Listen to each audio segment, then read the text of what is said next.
Learn in my way. If you have the will, I will show you the way. Hi to everyone, welcome to Ara Venkatesh YouTube channel. ఈ channel లో మీకు 6వ తరగతి నుండి 10వ తరగతి వరకు ప్రతి ఒక్క ఇంగ్లీష్ లెసన్ మరియు టెక్స్చువల్ గ్రామర్ పోస్ట్ చేసేస్తున్నాం. మరిన్ని గ్రామర్ వీడియోస్ కూడా తెలుగులో చెప్పి చాలా సులభంగా పోస్ట్ చేయబోతున్నాం. ఈ వీడియోస్ మీరు ఎప్పటికప్పుడు చూడాలనుకుంటే మా ఛానల్ నేమ్ పైన యారా వెంకటేష్ పైన క్లిక్ చేయండి. పైన మీకు హోమ్ వీడియోస్ ప్లేలిస్ట్ అనే ఆప్షన్స్ వస్తాయి. ప్లేలిస్ట్ లోకి వెళ్ళండి. అక్కడ మా వీడియోస్ క్లాస్ వైజ్ గా ఫోల్డర్స్ ఉంటాయి. మీకు కావాల్సిన వీడియోస్ చూడడమే కాకుండా మా ఛానల్ ని సబ్స్క్రైబ్ చేసుకోండి. ఇంత విలువైన వీడియోస్ ని మీ ఫ్రెండ్స్ కి కూడా షేర్ చేయండి. వాళ్ళని కూడా సబ్స్క్రైబ్ చేసుకోమనండి. Thanks to everyone. అందరికీ నమస్కారం అండి. సో ఇప్పుడు మనం 9th క్లాస్ లాస్ట్ యూనిట్ యొక్క టెక్స్చువల్ గ్రామర్ని చూడబోతున్నాం. ఆల్రెడీ రిమైనింగ్ అన్ని క్లాసులు నేను ఆల్రెడీ పోస్ట్ చేస్తున్నాను. ఇందాక చూపించిన విధంగా మీరు నా ఛానల్ నేమ్ పైన క్లిక్ చేయండి.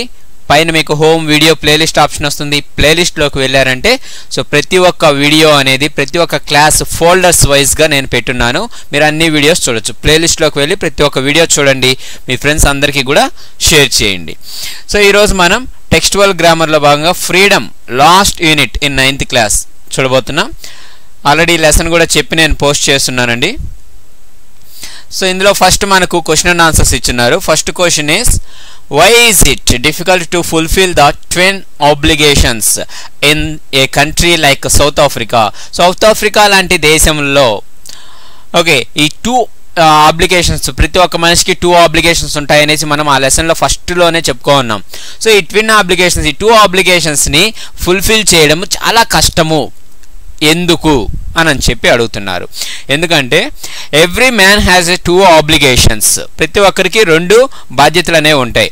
One is to serve his a family and the second one is to serve his a society. So ఒకటి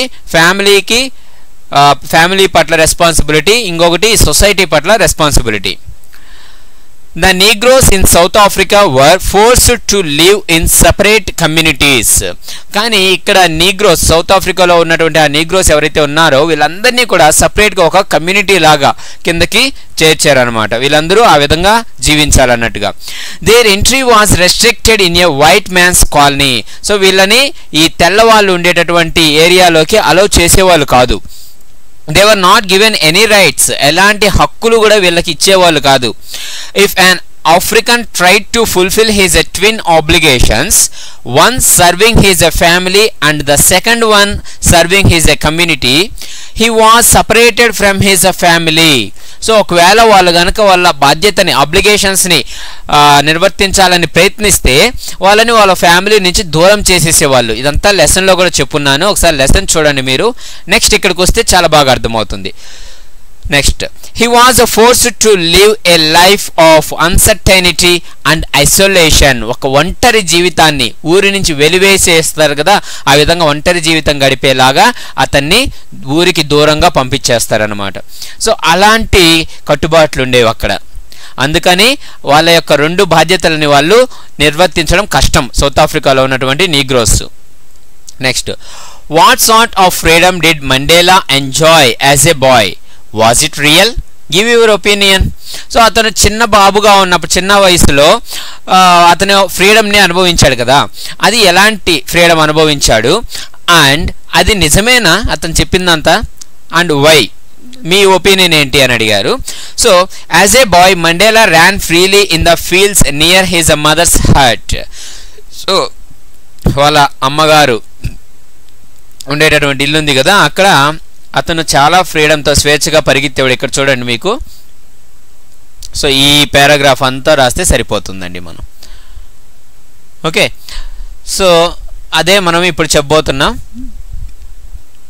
first point, as a boy Mandela ran freely in the fields near his mother's hut. So వాళ్ళ ఇంటి దగ్గర అతను చాలా ఫ్రీగా ఉండేవాడు, చాలా స్వేచ్ఛగా పరిగెత్తుతూ ఉండేవాడు. Okay, and he swam through the stream that ran through his village. So అతని విలేజ్లో ప్రవహిస్తూ ఉన్నటువంటి ఏదైతే కాలువ ఉందో దాంట్లో అతను ఈత కొట్టేవాడు చాలా ఫ్రీగా. he roasted mealies under the stars and rode on the broad backs of the slow moving bulls. So అతను ఆ మొక్కజొన్న ఏదైతే ఉందో ఆహారం దాన్ని బాగా రోస్ట్ చేసుకొని తినేవాడు. అంతేకాదు ఆ బ్రాడ్ విశాలమైనటువంటి భుజాలు ఉన్నటువంటి ఆ బుల్లక్స్ ఏవైతే ఉన్నాయో వాటిపైన రైడ్ చేసేవాడు అనమాట, వెళ్ళేవాడు. Next, every bye enjoys his or her childhood like this, playing and eating what ever he or she wishes. So ప్రతి ఒక్కరూ కూడా, అమ్మాయి కావచ్చు అబ్బాయి కావచ్చు, చిన్న వయసులో వాళ్ళు చాలా ఎంజాయ్ చేస్తారనమాట, ఆడుకుంటూ మరియు ఏం కావాలో అవి తింటూ చాలా బాగా ఎంజాయ్ చేస్తారు. One expects the same freedom with a few acceptable restrictions as one gross up. So one expects the same freedom, ప్రతి ఒక్కరూ వాళ్ళు సేమ్ అదే ఫ్రీడమ్ ఎక్స్పెక్ట్ చేస్తారు. ఎప్పుడంటే with a few acceptable restrictions as one gross up, వాళ్ళు పెరిగే కొద్దీ కూడా ఇలాంటి ఫ్రీడమే వాళ్ళకు ఉంటుంది అనేసి వాళ్ళు ఎక్స్పెక్ట్ చేస్తారు. కాకపోతే కొన్ని రెస్ట్రిక్షన్స్ ఉంటాయి అని అనుకుంటారు. But in South Africa, the white men used to show discrimination against black Africans. So discrimination means discrimination. Discrimination means వివక్షత. ఓకే, చిన్న చూపు చూడడం, వివక్ష చూపించడం అంటే పక్షపాత ధోరణితో వ్యవహరించడం అన్నమాట. సో ఆ రోజుల్లో ఆ సౌత్ ఆఫ్రికాలో ఉన్నటువంటి ఆ తెల్లవాళ్ళు, వైట్ మెన్ ఎవరైతే ఉన్నారో ఈ నల్ల జాతీయుల పట్ల చాలా వివక్షతని చూపించేవాళ్ళు. So the childhood freedom what Mandela experienced was only an illusion. కాబట్టి నా ఉద్దేశంలో అతను చిన్నప్పుడు కూడా అంతగా ఎంజాయ్ చేసి ఉంటాడు, అంత ఫ్రీడమ్తో ఉండుంటాడని నేను అనుకోవడం లేదు అని నేను చెప్తున్నాను. సో మీ ఒపీనియన్ ఇంకేమన్నా వేరుగా ఉంటే మీరు రాయాల్సింది రాసుకోవచ్చు. సో నెక్స్ట్ థర్డ్ క్వశ్చన్ చూడండి. How did Mandela's understanding of freedom change with age and experience? So వయసు మరియు అతని అనుభవంతో పాటు ఆ ఫ్రీడమ్ ని అర్థం చేసుకునేటటువంటి మనస్తత్వం ఎలా చేంజ్ అవుతూ వచ్చింది. సో ఫ్రీడమ్ అంటే ఏంటి, ఎలా ఉండాలా, నాకొక్కడికే ఉండాలా, అందరికీ ఉండాలా, ఇలా తను ఏజ్తో పాటు ఆ వే ఆఫ్ థింకింగ్ కూడా చేంజ్ అవుతూ వచ్చిందనమాట. సో అది ఎలా చేంజ్ అయింది అని అడుగుతున్నారు. దానికి as a student Mandela wanted freedom to stay out at night. So ఒక స్టూడెంట్గా ఉన్నప్పుడు తనకు దేనికి ఫ్రీడమ్ కావాలనుకున్నాడు, నైట్ అవుట్ చేయడం కోసం. రాత్రి అంతా నేను చదువుకునేటప్పుడు ఎవరు నన్ను డిస్టర్బ్ చేయకూడదు, ఎవరు అడగకూడదు అన్నటువంటి ఫ్రీడమ్ కావాలనుకున్నాడు. Next, read what he pleased. So అతనికి ఏది ఇష్టమో అది చదివే ఫ్రీడమ్ కావాలనుకున్నాడు. సో ఇది కూడా ఉందండి మనకు, ఇందాక చూసాం కదా పారాగ్రాఫ్, దాని నెక్స్ట్ పారానే ఇది ఉంటుందన్నమాట. And go where he chose. So ఎక్కడికి వెళ్ళాలనుకుంటే అక్కడికి వెళ్ళేటటువంటి ఫ్రీడమ్ కావాలనుకున్నాడు. He wanted only transitory freedom for himself. Transitory, TRANSITORY, transitory మనకు ఆ పారాగ్రాఫ్లో కూడా ఉంటుంది. అది అంటే తాత్కాలికమైనటువంటి, ఓకే, చిన్న చిన్న ఆనందాలు అంటాం కదా, సో ఇలాంటివి కావాలనుకున్నాడు అనమాట తన కోసం. As a young man he earned for the freedom to earn for his living. So as a young man he earned means here spelling is YEARNED. earned means desired. Earned అంటే desired, కోరిక. So as a young man he earned. So అతను ఎలాంటి కోరికను కోరుకున్నాడంటే for the freedom to earn for his living. అతను ఇక్కడ earn అంటే EARN, earn అంటే సంపాదించడం. సో తన జీవితానికి అవసరమైనటువంటి, తన జీవన మనుగడకు, తన జీవనానికి అవసరమైనటువంటి సంపాదన తను సంపాదించుకోవాలి అనేటటువంటి ఒక కోరిక అనేది ఉండేది అతనిలో.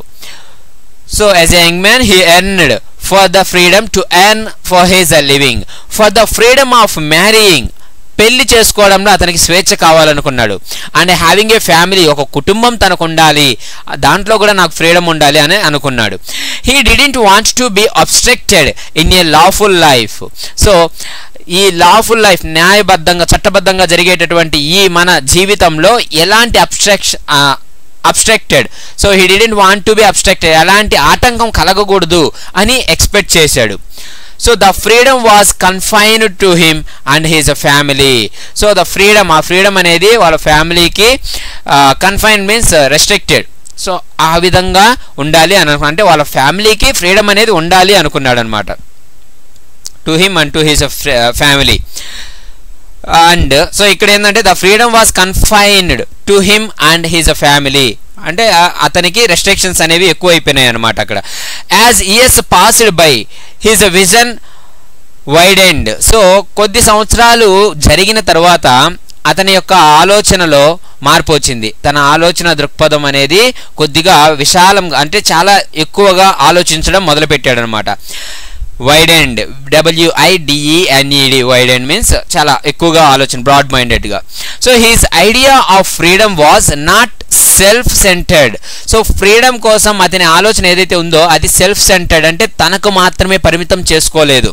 He realized that his brothers and sisters were also not free, అతను తెలుసుకున్నాడు ఏమని, తన యొక్క అన్నదమ్ములు అక్క చెల్లెలు కూడా స్వేచ్ఛగా లేరు, అంటే ఎవరిక్కడ, తన జాతి మొత్తం స్వేచ్ఛగా లేరు అని అర్థం చేసుకున్నాడు.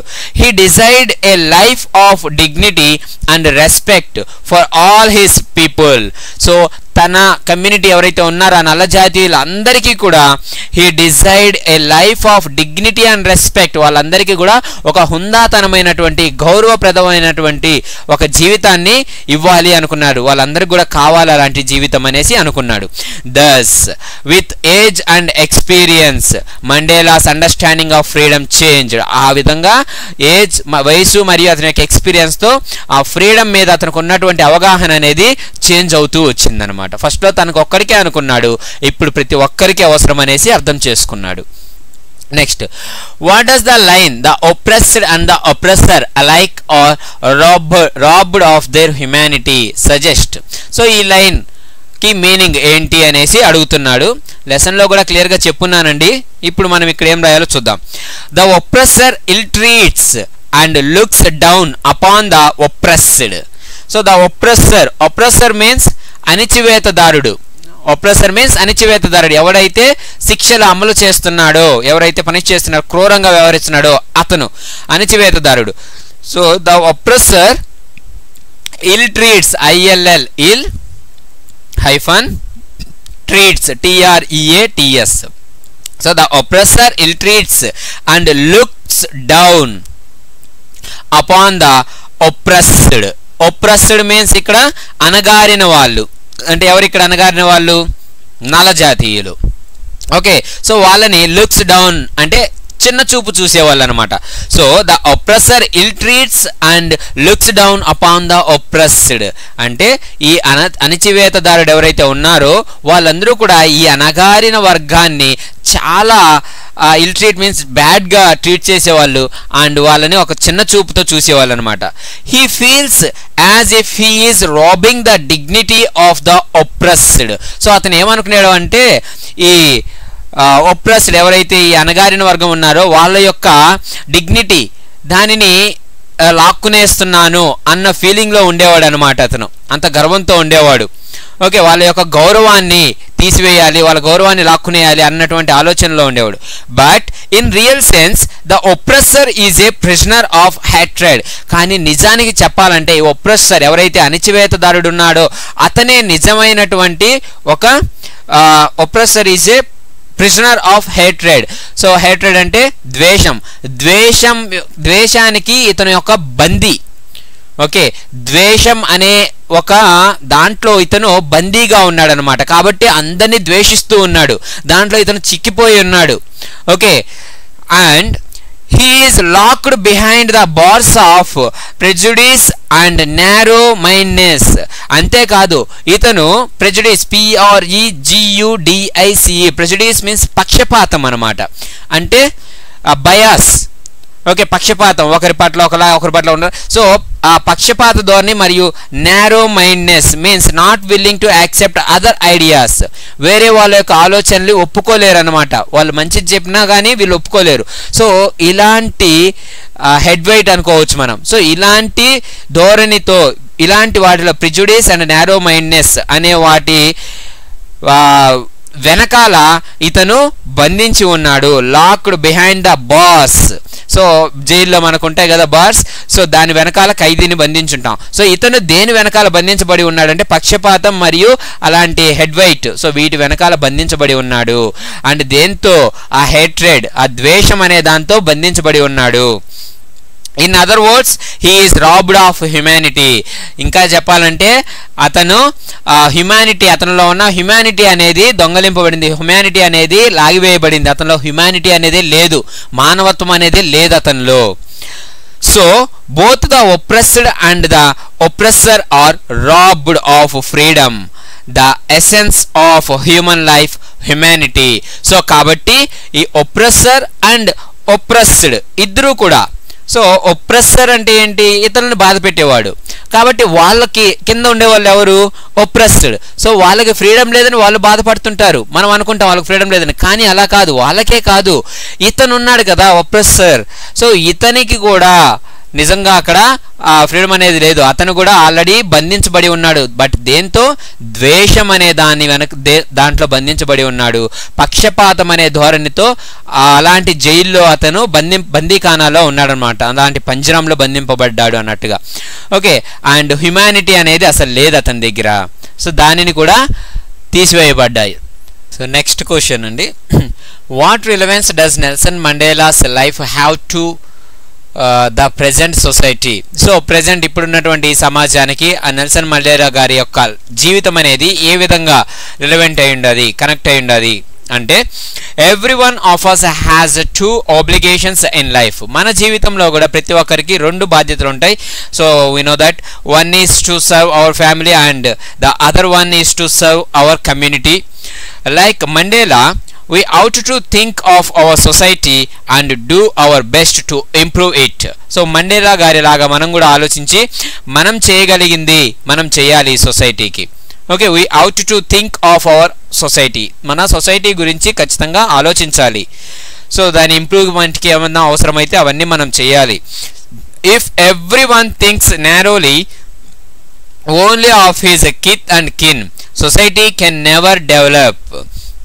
So if everyone thinks narrowly అంటే ప్రతి ఒక్కరూ కూడా చాలా నేరో మైండెడ్గా ఆలోచించారనుకోండి, అంటే ఏ విధంగా narrowly, only of his kith and kin, KITH, kith and kin అంటే ఇది ఒక ఫ్రేజల్ వెబ్. సో ఇది ఏ విధంగా యూజ్ చేస్తామంటే దీన్ని కిత్ అండ్ కిన్ అంటే మన రిలేటివ్స్, ఫ్యామిలీ మెంబర్స్ అనేసి మీనింగ్ అనమాట. కిత్ అండ్ కిన్ అంటే ఓన్లీ మనకు సంబంధించిన వాళ్ళు, సో నా ఫ్యామిలీ, నా స్నేహితులు, నా కుటుంబం, సో ఇంతవరకు ఇలాగే అనుకుంటుంటారు కదా. సో ఈ విధంగా నేరో మైండెడ్గా ఆలోచిస్తే సొసైటీ కెన్ నెవర్ డెవలప్, ఈ సమాజం అనేది ఎప్పటికీ అభివృద్ధి చెందదు. So Nelson Mandela's life is relevant to the present society where regionalism, so ఏ విధంగా రిలేటెడ్ అంటే వేర్ రీజనలిజం అంటే ప్రాంతీయత, REGIONALISM, రీజనలిజం అంటే ప్రాంతీయత, రేసిజం అంటే జాత్యహంకారము, RACISM racism, and corruption are posing challenges, POSING posing challenges. So ఇవి ప్రాంతీయత, జాత్యహంకారం, కరప్షన్ అనేవి మనకు ఎక్కువగా ఛాలెంజెస్గా కనిపిస్తున్నటువంటి ఈ సమాజంలో నెల్సన్ మండేలా గారి జీవితం అనేది ఈ సమాజానికి చాలా కనెక్ట్ అయ్యింది అని చెప్తున్నారు. So next question, it was this desire that animated my life.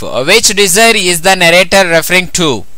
So ఇక్కడ డిజైర్ అంటే దేని గురించి చెప్తున్నా, ఏ డిజైర్ అంటే the narrator refers to the desire of being free, స్వేచ్ఛగా ఉండడం అనమాట. He wanted freedom for himself and the people of his country. So he wanted freedom for himself, తనకి ఫ్రీడమ్ కావాలనుకున్నాడు, and the people of his country, తన దేశ ప్రజలకి కూడా freedom అనేది కావాలనుకున్నాడు. He wanted his people to live their lives with dignity and respect. Okay, self respect. So ఆ people అంతా కూడా ఎలా ఉండాలనుకున్నారు, చాలా హుందాగా, గౌరవప్రదంగా జీవించాలి అని అనుకున్నాడు. He decide to liberate his people from the operation of the prejudiced and narrow minded white people. So ఇందాక చెప్పుకున్నది ఇదంతా కూడా. So he decide to liberate his people, liberate means విముక్తి కలిగించడం, దేని నుంచి అంటే operation of the prejudiced and narrow minded white people. So ఆ పక్షపాత ధోరణి మరియు ఆ నారో మైండెడ్ ఎవరైతే సెల్ఫ్ సెంటర్డ్గా వ్యవహరిస్తున్నారో వాళ్ళ అలాంటి ధోరణి నుంచి వీళ్ళకి విముక్తి కలిగించాలి అనుకున్నాడు. This desire kindled the fire of fighting for freedom in him. So kindled, KINDLED, kindled అంటే ignite అంటే రగిలించడం అన్నమాట. సో ఈ కోరిక అనేది తనలో ఒక ఫైర్ని రగిలించింది. సో ఎలాంటి ఫైర్ అంటే fire of fighting for freedom, స్వేచ్ఛ కోసం, ఫ్రీడమ్ కోసం పోరాడేటటువంటి ఆ ఫైర్ని తనలో రగిలించిందనమాట. And he join the African National Congress to fulfil it. So దానిని ఫుల్ఫిల్ చేసుకోవడం కోసం అతను ఆఫ్రికన్ నేషనల్ కాంగ్రెస్లో జాయిన్ అయ్యాడు. Okay, so that's all about the question and answers అండి. నెక్స్ట్ రోమన్ చూస్తే మనకు వొకాబులరీ ఇచ్చున్నారు. సో ఇక్కడ కొన్ని వర్డ్స్ అనేవి అండర్లైన్ చేస్తున్నారు. సో ఆ వర్డ్కి మీనింగ్ ఏది యాప్ట్ అవుతుంది, కరెక్ట్గా సూట్ అవుతుంది అనేది మనల్ని టిక్ చేయమన్నారు. చూద్దాం. I was Born free. So ఇక్కడ ఫ్రీ అంటే ఈ సెంటెన్స్కి తగినటువంటి మీనింగ్ ఏంటి అంటే able to act at will, అంటే మనసుకు నచ్చిన పని చేసే సామర్థ్యం ఉండడం అన్నమాట, చేయగలిగే విధంగా ఉండడం. సో అదే కదా ఫ్రీ అంటే, ఇక్కడ అతను కావాలనుకున్నది కదా, తనకు నచ్చింది తను చేసేటటువంటి ఫ్రీడమ్ కావాలనుకున్నాడు. So that is option A. Next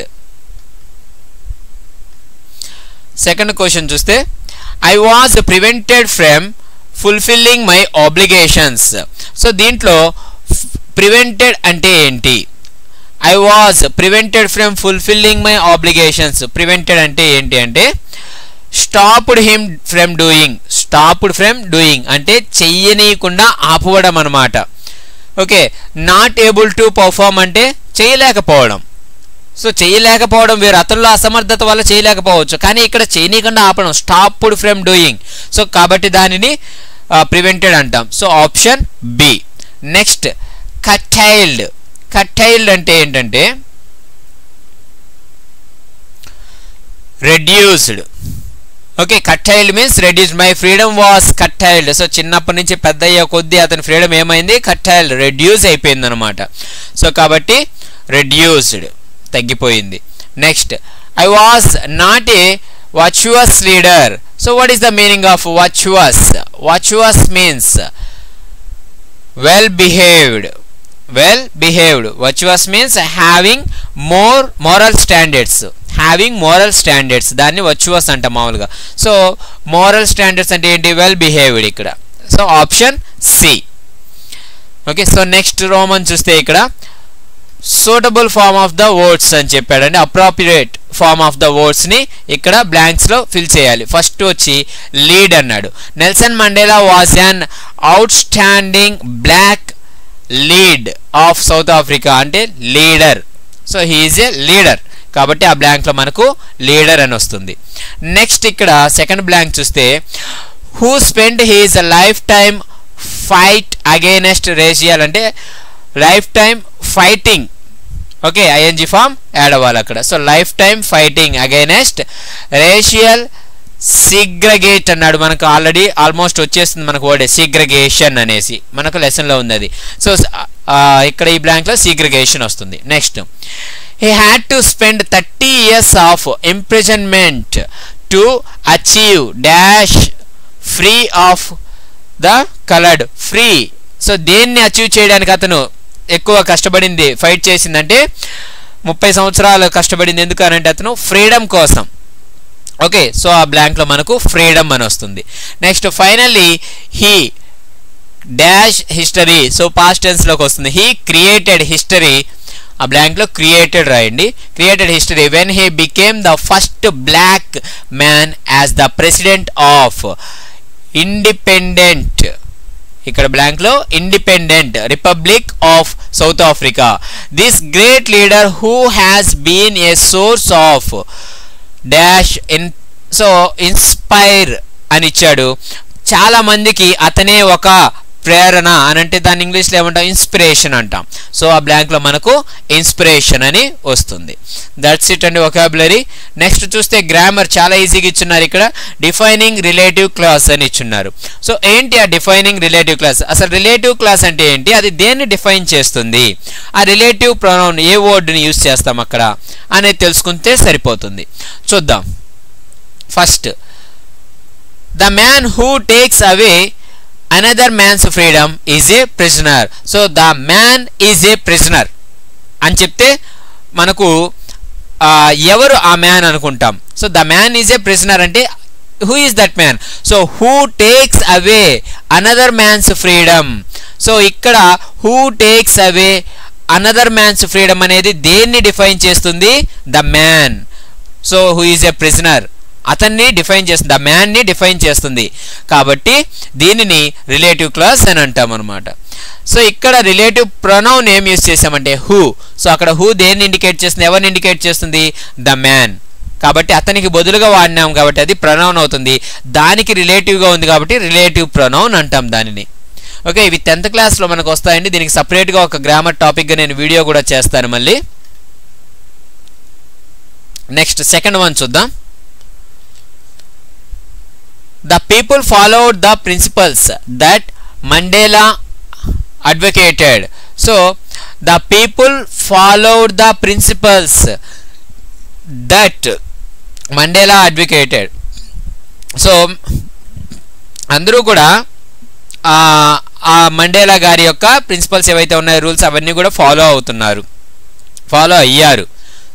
so ఫస్ట్లో మనము ఆ అండర్లైన్ చేసి తీసేస్తే the people followed the principles అంటాం. ఆ ప్రజలందరూ కూడా ఆ సూత్రాలని పాటించారు. ఏ సూత్రాలని? అప్పుడు ఇది వస్తుంది అనమాట. దట్ మండేలా అడ్వకేటెడ్, మండేలా గారు ప్రతిపాదించినటువంటి వాటిల్ని. సో ఇక్కడ దట్ మండేలా అడ్వకేట్, దట్ అనేది దేన్ని ఇండికేట్ చేస్తుంది? ద ప్రిన్సిపల్స్ని. ఓకే, సో చూద్దాం నెక్స్ట్ ఏమి ఇచ్చారు explanation. As you perhaps know the clauses underlined above are called adjectival clauses because they qualify the noun in the preceding clause. So ఈ వీటిని మనం ఏమంటామంటే అడ్జెక్చువల్ క్లాజెస్ అంటాము. ఎందుకంటే because they qualify the noun in the preceding clause. So అవి ఆ నౌన్ని qualify చేస్తాయి అన్నమాట. సో ప్రిసీడింగ్ క్లాస్ అంటే సో ఇది ఒక క్లాస్, ఇది ఒక క్లాస్ అవుతుంది కదా. సో అలాంటప్పుడు ఇది ఈ నౌన్ని ఏదైతే ముందు ఉందో, ఈ క్లాస్ కన్నా ముందు ఉన్నటువంటి ఇంకో క్లాస్ ఏదైతే ఉందో ఆ క్లాస్లో ఉన్నటువంటి నౌన్ని ఇండికేట్ చేస్తుంది. సో ఇక్కడ మనకు సెంటెన్స్ 1 అండ్ సెంటెన్స్ 2 గురించి ఇచ్చారు చూడండి. In 1 we are able to identify who the man is with the help of information contained in clause who takes another freedom. So ఇదంతా నేను మీకు ఎక్స్ప్లెయిన్ చేశాను అక్కడ చెప్పేటప్పుడే. సో ఇంకా చూడండి ఏమి ఇచ్చారంటే without these clauses, so without these clauses the listener will not able to know who the man is and which principles they are. yes అంతే కదండి. ఈ అండర్లైన్ చేసిన లేకపోతే ఆ పర్సన్ ఎవరు అనేది మనకు అర్థం కాదు, ఏ ప్రిన్సిపల్స్ ఎవరు ప్రతిపాదించే ప్రిన్సిపల్స్ అనేది మనకు అర్థం కాదు అక్కడ. So who in sentence 1 refers to the man, that is refers to the principles. Already మీకు చెప్పాను. These words in this sentence are relative pronouns. So వాటినే రిలేటివ్ ప్రొనౌన్స్ అంటారని కూడా చెప్పాను మీకు. ఎందుకంటే అవి ప్రొనౌన్స్ దేనికి రిలేటివ్ అంటే ఆ పర్సన్కి, ఇక్కడైతే ప్రిన్సిపల్స్కి. Next the adjectival clauses are also called defining relative clauses. So ఇందాక చెప్పాను కదండి, అండర్లైన్ చేసిన వాటినే మనం డిఫైనింగ్ రిలేటివ్ క్లాస్ అంటాము. సో వాటికి ఇంకో పేరు ఏమన్నాడు? అడ్జెక్టివ్ క్లాజెస్ అని పెట్టుకున్నారు. Next they help to define the person or the object referred to. ఎందుకు వాటిని అలా అంటామంటే ఆ పర్సన్ని డిఫైన్ చేస్తున్నాయి, ఆ పర్సన్ గురించి చెప్తున్నాయి కాబట్టి వాటిని డిఫైనింగ్ రిలేటివ్ క్లాసెస్ అంటాము. The whole expression containing the noun phrase and the relative clauses now acts like a single noun phrase. ఇదంతా అవసరం లేదు, మీకు ఇచ్చినటువంటి హోంవర్క్ ఏంటంటే pick out the defining relative clauses and the noun phrases they define from the text. So మనకు ఈ లెసన్లో ఇచ్చినటువంటి రిమైనింగ్ రిలేటివ్ క్లాసెస్ ఏవైతే డిఫైనింగ్ రిలేటివ్ క్లాసెస్ ఏవైతే ఉన్నాయో వాటిని ఐడెంటిఫై చేసి ఇక్కడ రాయమన్నారు ఫస్ట్ బ్లాంక్లో. నెక్స్ట్ అలా రాసిన తర్వాత దాంట్లో రిలేటివ్ ప్రొనౌన్ ఏది అనేది ఐడెంటిఫై చేయమని చెప్పారు. Next noun phrase that the relative pronoun defines. So ఆ రిలేటివ్ ప్రొనౌన్ దేనిని డిఫైన్ చేస్తుంది, ఓకే, దానిని అక్కడ రాయమని చెప్పారనమాట. సో ఇక్కడ who attempted to live as a human being ఒక ఎగ్జాంపుల్ ఇచ్చాడు. సో ఇక్కడ రిలేటివ్ ప్రొనౌన్ ఏంటి? హూ అనమాట. ఓకే, సో ఇక్కడ హూ అనేది దేన్ని, ఏ నౌన్ ఫ్రేజ్ని డిఫైన్ చేస్తుందంటే ఏ మ్యాన్ ఆఫ్ కలర్. సో అది మన కంప్లీట్ సెంటెన్స్ అక్కడ. A man of colour who attempted to live as a human being. So ఇక్కడ హూ అనేది దేన్ని రెఫర్ చేస్తున్న నౌన్ ఫ్రేజ్ ఏంటి అక్కడ? A man of colour. Okay, so next second one, that ran through my village. That ran through my village అనేది relative clause. దాంట్లో relative pronoun ఏమవుతుంది? That అనేది రిలేటివ్ ప్రొనౌన్ అవుతుంది. సో ఇది నౌన్ ఫ్రేజ్ ఏంటి దీనికి? The clear stream. The clear stream. Okay, so ఆ clear స్ట్రీమ్ని అక్కడ దట్ అనేది ఇండికేట్ చేస్తుంది. The clear stream that ran through my village. So the clear stream ఏదైతే మా విలేజ్ గుండా ప్రవహిస్తుందో అది అనేసి అనమాట. ఓకే, సో దేన్నైతే ఆ దట్ ఇండికేట్ చేస్తుందో, డిఫైన్ చేస్తుందో, ఈ రిలేటివ్ క్లాస్ అనేది దేన్నైతే డిఫైన్ చేస్తుందో దానినే నౌన్ ఫ్రేజ్ అంటాం ఇక్కడ. ఓకే, సో అది ఇక్కడ రాయవలసి ఉంటుంది. Next third one, who tried to fulfil his duty. Who tried to fulfil his duty. So దీంట్లో మీకు తెలిసిందే ప్రొనౌన్ ఏంటి? Relative pronoun who. సో దానికి ఈ సెంటెన్స్కి ఫస్ట్లో మనకు టెక్స్ట్ బుక్లో ఏముంటుంది? ఏ మ్యాన్ అని ఉంటుంది. A man who tried to fulfil his duty. So అక్కడ హూ ఎవరిని రెఫర్ చేస్తుంది? ఏ మ్యాన్ని. Okay, so who tried to fulfil his duty అది ఎవరి గురించి డిఫైన్ చేస్తుంది అక్కడ? ఏ మ్యాన్ గురించి. సో ఇక్కడ నౌన్ ఫ్రేజ్ ఏంటి? ఏ మ్యాన్ అని రాయండి. Next fourth sentence, that transformed me. That transformed me. So ఇక్కడ దట్ అనేది రిలేటివ్ ప్రొనౌన్ అని అవుతుంది. నెక్స్ట్ దట్ అంటే ఏంటి? ఇక్కడ ఏది అతన్ని మార్చింది, మార్పు తెచ్చింది అతనిలో? The desire. ద డిజైర్, కోరిక. So the desire that transformed me అని చెప్పుంటారు టెక్స్ట్ బుక్లో మనకు. సో ద డిజైర్ అనేది మనకు నౌన్ ఫ్రేజ్ కింద రాస్తే సరిపోతుంది. Next fifth one, that drove A law abiding attorney. That drove A law abiding attorney. అది న్యాయాన్ని ఫాలో అయ్యేటటువంటి లాయర్ని. అది అంటే ఏంది ఇక్కడ? సో ఇక్కడ మనకు రిలేటివ్ ప్రొనౌన్ ఏమవుతుందంటే దట్ అవుతుంది. సో ఇక్కడ దట్ అది అంటే ఏది, దేన్ని రెఫర్ చేస్తుంది ఇక్కడ? It is this desire for freedom. Okay, so this desire for freedom, freedom కోసం ఉండేటటువంటి ఆ బలమైన కోరిక. సో అది రాస్తే సరిపోతుంది. So this desire for freedom that drove A law abiding attorney. So అలా రాస్తే సరిపోతుంది. సో ఈ విధంగా మనకు గ్రామర్ అనేది చాలా ఈజీగా ఇచ్చారండి, కంప్లీటెడ్. నెక్స్ట్ టాపిక్ చూస్తే మనకు, okay, next topic is writing అండి. రైటింగ్లో ఏమి ఇచ్చారో చూద్దాం. Read the story once again and analyze the text in the light of the following questions. So ఒకసారి మళ్ళీ అదంతా చదివిన తర్వాత లెసన్ ఈ క్వశ్చన్స్ మీద ఒకసారి అనలైజ్ చేయండి అన్నారు. ఫస్ట్ క్వశ్చన్ ఏంటి? What incidents do you find in the first paragraph. First పారాగ్రాఫ్లో ఎలాంటి ఇన్సిడెంట్స్ని ఫైండ్ అవుట్ చేసావు? How does the writer reflect on these incidents. So writer ఏ విధంగా స్పందించారు ఈ ఇన్సిడెంట్స్ పట్ల. What is the writer's point of view on the incidents. So అతని పాయింట్ ఆఫ్ వ్యూ ఏంటి ఈ ఇన్సిడెంట్స్ మీద అంటే, సో వీటన్నిటికీ కలిపి ఒక పారాగ్రాఫ్ రాయొచ్చు. In south Africa A Negro cannot fulfil his twin obligations. మనకు తెలిసిందే నీగ్రోస్ వాళ్ళ యొక్క రెస్పాన్సిబిలిటీని ఫుల్ఫిల్ చేయలేరు సౌత్ ఆఫ్రికాలో. ఏ man who tried to do his duty for his people was ripped from his family. ఎవరైతే వాటిని ఫుల్ఫిల్ చేయాలనుకుంటారో వాళ్ళని ఆ ఫ్యామిలీ నుంచి దూరంగా పంపించేస్తారు. He was forced to live in exhale. So అతను, సో ఒంటరితనం, ఎగ్జైల్ మీన్స్ అలోన్. ఓకే, ఒంటరిగా బతకడం అనమాట. So EXILE exhale. So he was forced to live in exhale, ఒంటరిగా బతికేలా చేస్తారు. The writer feels that racial discrimination is inhuman. So racial discrimination, జాతి వివక్ష అనేది ఇన్హ్యూమన్ అంటే క్రూయల్, చాలా క్రూరత్వమైనది. The writer's point of view is that there must be freedom for all without racial discriminations. So ప్రతి ఒక్కరూ కూడా ఫ్రీడమ్, స్వేచ్ఛ అనేది సమానంగా ఉండాలి, ఎలాంటి జాతి వివక్ష అనేది ఉండకుండా అని ఈ 3 క్వశ్చన్స్కి మనం అనలైజ్ చేయొచ్చు. Next, you may have witnessed several instances of discrimination in the world around you. Write an essay about one such incident. So మన చుట్టుపక్కల ఇలాంటి వివక్ష ధోరణి అనేది మనం కూడా అబ్జర్వ్ చేస్తూ ఉంటాం అన్నమాట. అత్త కోడల్ని బాధ పెట్టడమో, లేదా ఒక కొడుకుని బాగు చూసుకొని ఇంకో కొడుకుని బాగు చూసుకోవడమో పోకపోవడమో తల్లి, అదేవిధంగా కొడుకుని చదివించి కూతుర్ని చదువు మానిపించడమో, ఇలాంటి వివక్షత అనేది మనం కూడా చూస్తుంటాం కదా. సో దాని గురించి ఏదన్నా ఒకటి రాయమని చెప్పారు. సో ఇలాంటి క్లూస్ కూడా మీరు యూస్ చేసుకోవచ్చు అని కొన్ని క్లూస్ ఇచ్చారు ఇక్కడ మనకు. So when and where did it take place, ఎప్పుడు జరిగింది, ఎక్కడ జరిగింది, with whom did the incident occur, ఎవరితో జరిగింది, what were you doing at the time, మీరు ఏం చేస్తున్నారు అప్పుడు, and how did you feel about these incidents, మీరు ఎలా ఫీల్ అయ్యారు వీటి వల్ల అనేసి.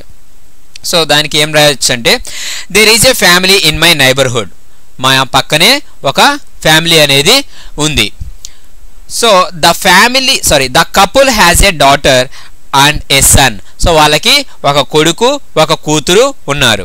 The son is allowed to pursue his higher education, pursue PURSUE pursue. So son కొడుకుని మాత్రం తన హయ్యర్ ఎడ్యుకేషన్ పెద్ద చదువులు చదివించడానికి ఒప్పుకున్నారన్నమాట.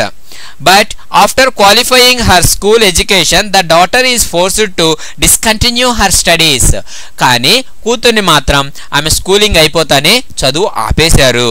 She is forced to stay at home as her parents cannot offer to educate both the children. So ఆమె ఇంటి దగ్గరే ఉండేలా చేశారు, ఎందుకంటే ఇద్దరికి చదువు చెప్పించలేని పరిస్థితి తల్లిదండ్రులది వాళ్ళది. For them the boys education is more important, వాళ్ళకి కొడుకు చదివే చాలా ఇంపార్టెంట్ అనమాట. This is a very clear example of gender discrimination. So ఇది బెస్ట్ ఎగ్జాంపుల్ అనమాట. దేంట్లో ఈ జెండర్ డిస్క్రిమినేషన్ అంటే వివక్షలు అనమాట, లింగ భేదంలో, లింగ వివక్షత చూపడంలో, ఆడ మగ అనే వివక్షతలో. I feel bad of this great injustice done to women. So నిజంగా నేను చాలా బాధపడ్డాను ఆమెకు జరిగినటువంటి ఆ అన్యాయానికి, ఇంజస్టిస్ అన్యాయానికి. Even in this era of modernization, so ఇలాంటి ఇప్పుడున్నటువంటి ఈ మోడర్నైజేషన్ దశకంలో కూడా it is a pity that women don't enjoy equal status as men. ఆడవాళ్ళకి మగవాళ్ళకి మగవాళ్ళతో సమానమైనటువంటి హక్కు లేదు అని అంటే నిజంగా నాకు చాలా బాధ వేస్తుంది అని రాస్తే సరిపోతుంది. నెక్స్ట్ అలాగే స్టడీ స్కిల్స్లో చూస్తే మనకు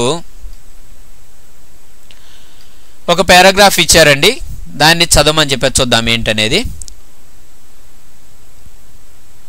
read the biographical account of a great patriot of India which describes events in his life. So దేశభక్తుని గురించి ఇచ్చారు. ప్యాట్రియాట్ అంటే దేశభక్తుడు. After reading the text complete the chronological table. So మనకు ఇచ్చినటువంటి కింద ఒక టేబుల్ ఉంది, ఆ టేబుల్ని ఫిల్ చేయమన్నారు. సో ఇదంతా ఒకసారి చదివితే చాలా బాగా అర్థమవుతుంది. సుభాష్ చంద్రబోస్ గారి గురించి అండి. Subhash Chandrabose was born on 23rd January in Cuttack in 1897. అప్పుడు పుట్టారు, కటక్లో పుట్టారు సుభాష్ చంద్రబోస్ గారు. He was born in a rich family. అతను బాగా డబ్బుండే ఫ్యామిలీలోనే పుట్టాడు, ధనిక కుటుంబంలో. When he was 5 he was admitted in to a big European school. సో అతనికి 5 సంవత్సరాలు వయసు ఉన్నప్పుడే పెద్ద స్కూల్లో జాయిన్ చేశారు. At that age of 12 he was shifted to another school. So 12 సంవత్సరాలు ఉన్నప్పుడు ఇంకో స్కూల్కి చేంజ్ చేశారు. Where his head master Beni Madhav Das kindled the spirit of patriotism in him. So kindled means ఇందాక చెప్పుకున్నాం, రగల్చడం అనమాట, ఒక ఫైర్ని ఇగ్నైట్ చేయడం. సో వాళ్ళ ప్రిన్సిపల్, అక్కడ ఉన్నటువంటి ప్రిన్సిపల్ని ఇతనిలో దేశభక్తిని రగిల్చాడు అనమాట ఎక్కువగా.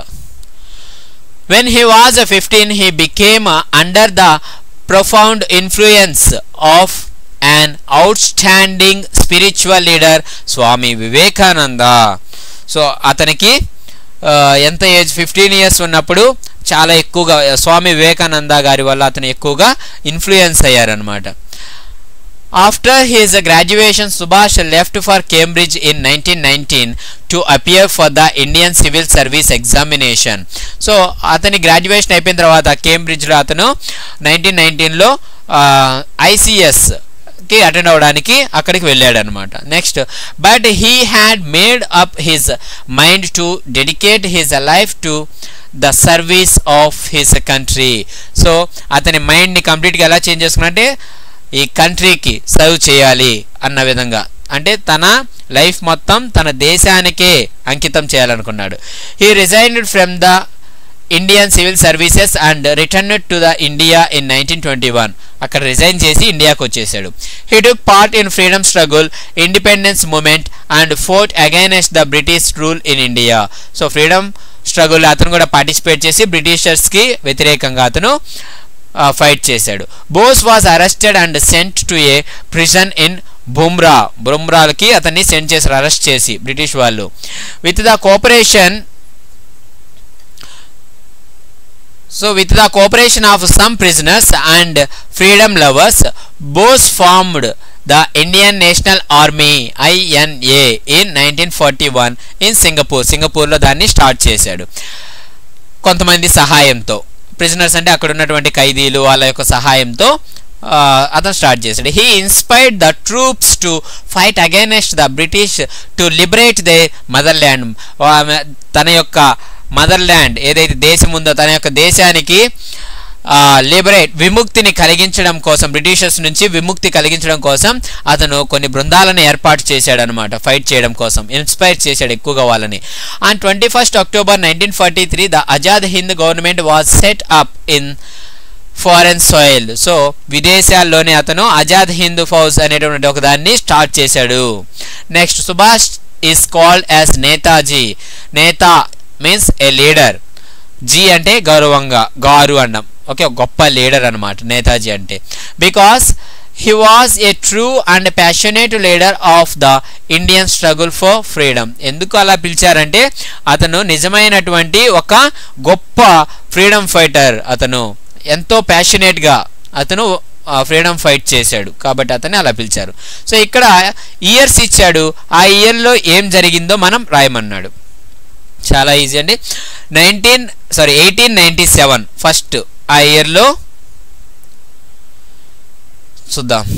ఫస్ట్ ఇక్కడ రాసుకోండి. 1897లో Subhash Chandrabose was born. Next 1902 he was admitted into a big European school. Next 1909 he was shifted to another school and patriotism was kindled in him. 1912 he was influenced by Swami Vivekananda. 1919 he appeared for Indian Civil Service exam at Cambridge. 1921 he resigned from Indian Civil Service and came to India. 1941 he formed Indian National Army in Singapore. 1943 he set up Azad Hind government.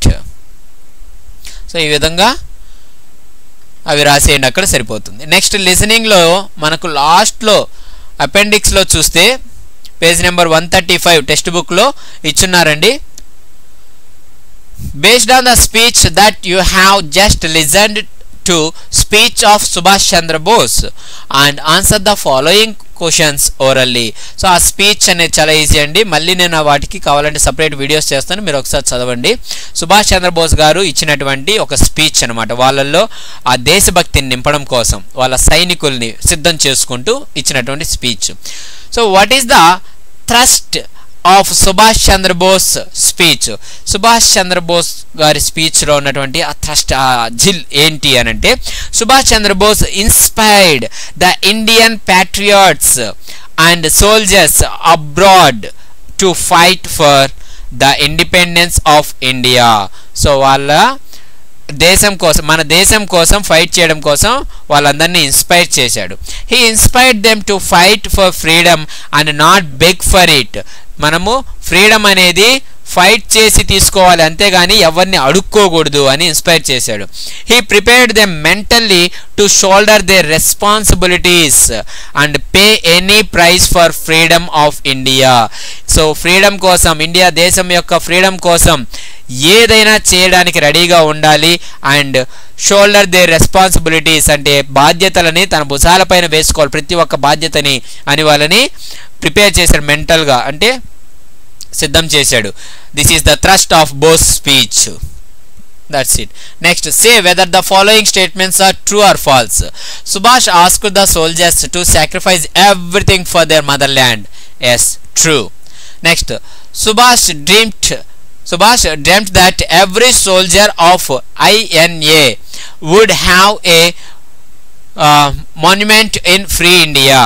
Yes, అది కూడా true అండి.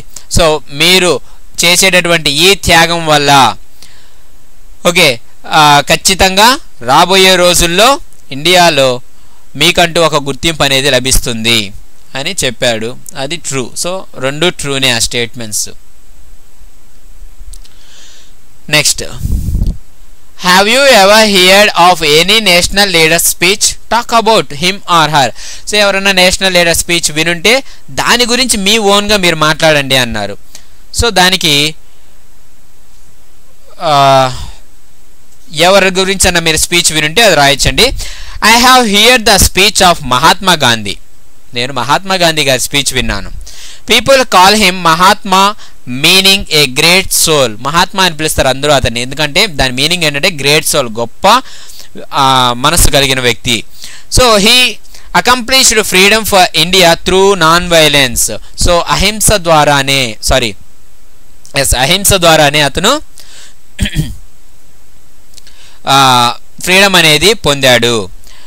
He was once throw out of A first class compartment in south Africa. ఒకసారి అతన్ని నల్లజాతీయుడు అనేసి ట్రైన్లో అతన్ని first class compartment నుంచి కిందకు తోసేశారు. He was a victim of apartheid and then the Mahatma in him evolved. So apartheid, APARTHEID, apartheid means వర్ణ వివక్ష. So he was a victim of apartheid అంటే అతను ఈ వర్ణ వివక్షకి ఒక బాధితుడు అనమాట, అతను కూడా బాధితుడు. And then the Mahatma in him evolved, అప్పుడు ఆ తర్వాత అతనిలో మహాత్మా, ఒక గొప్ప వ్యక్తిత్వం కలిగిన వ్యక్తి ఎవాల్వ్డ్, ఉద్భవించాడనమాట. EVOLVED, evolved.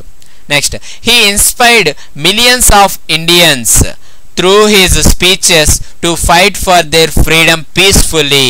సో ఎలాంటి హింసా మార్గాన్ని ఎంచుకోకుండా అహింసతోనే ఫ్రీడమ్ గెలవాలి అని తన స్పీచెస్తో చాలామందిని ఇన్స్పైర్ చేశాడు. He urged the British to leave India, which had been their base for 200 years. So urged, urged means కోరడం అనమాట.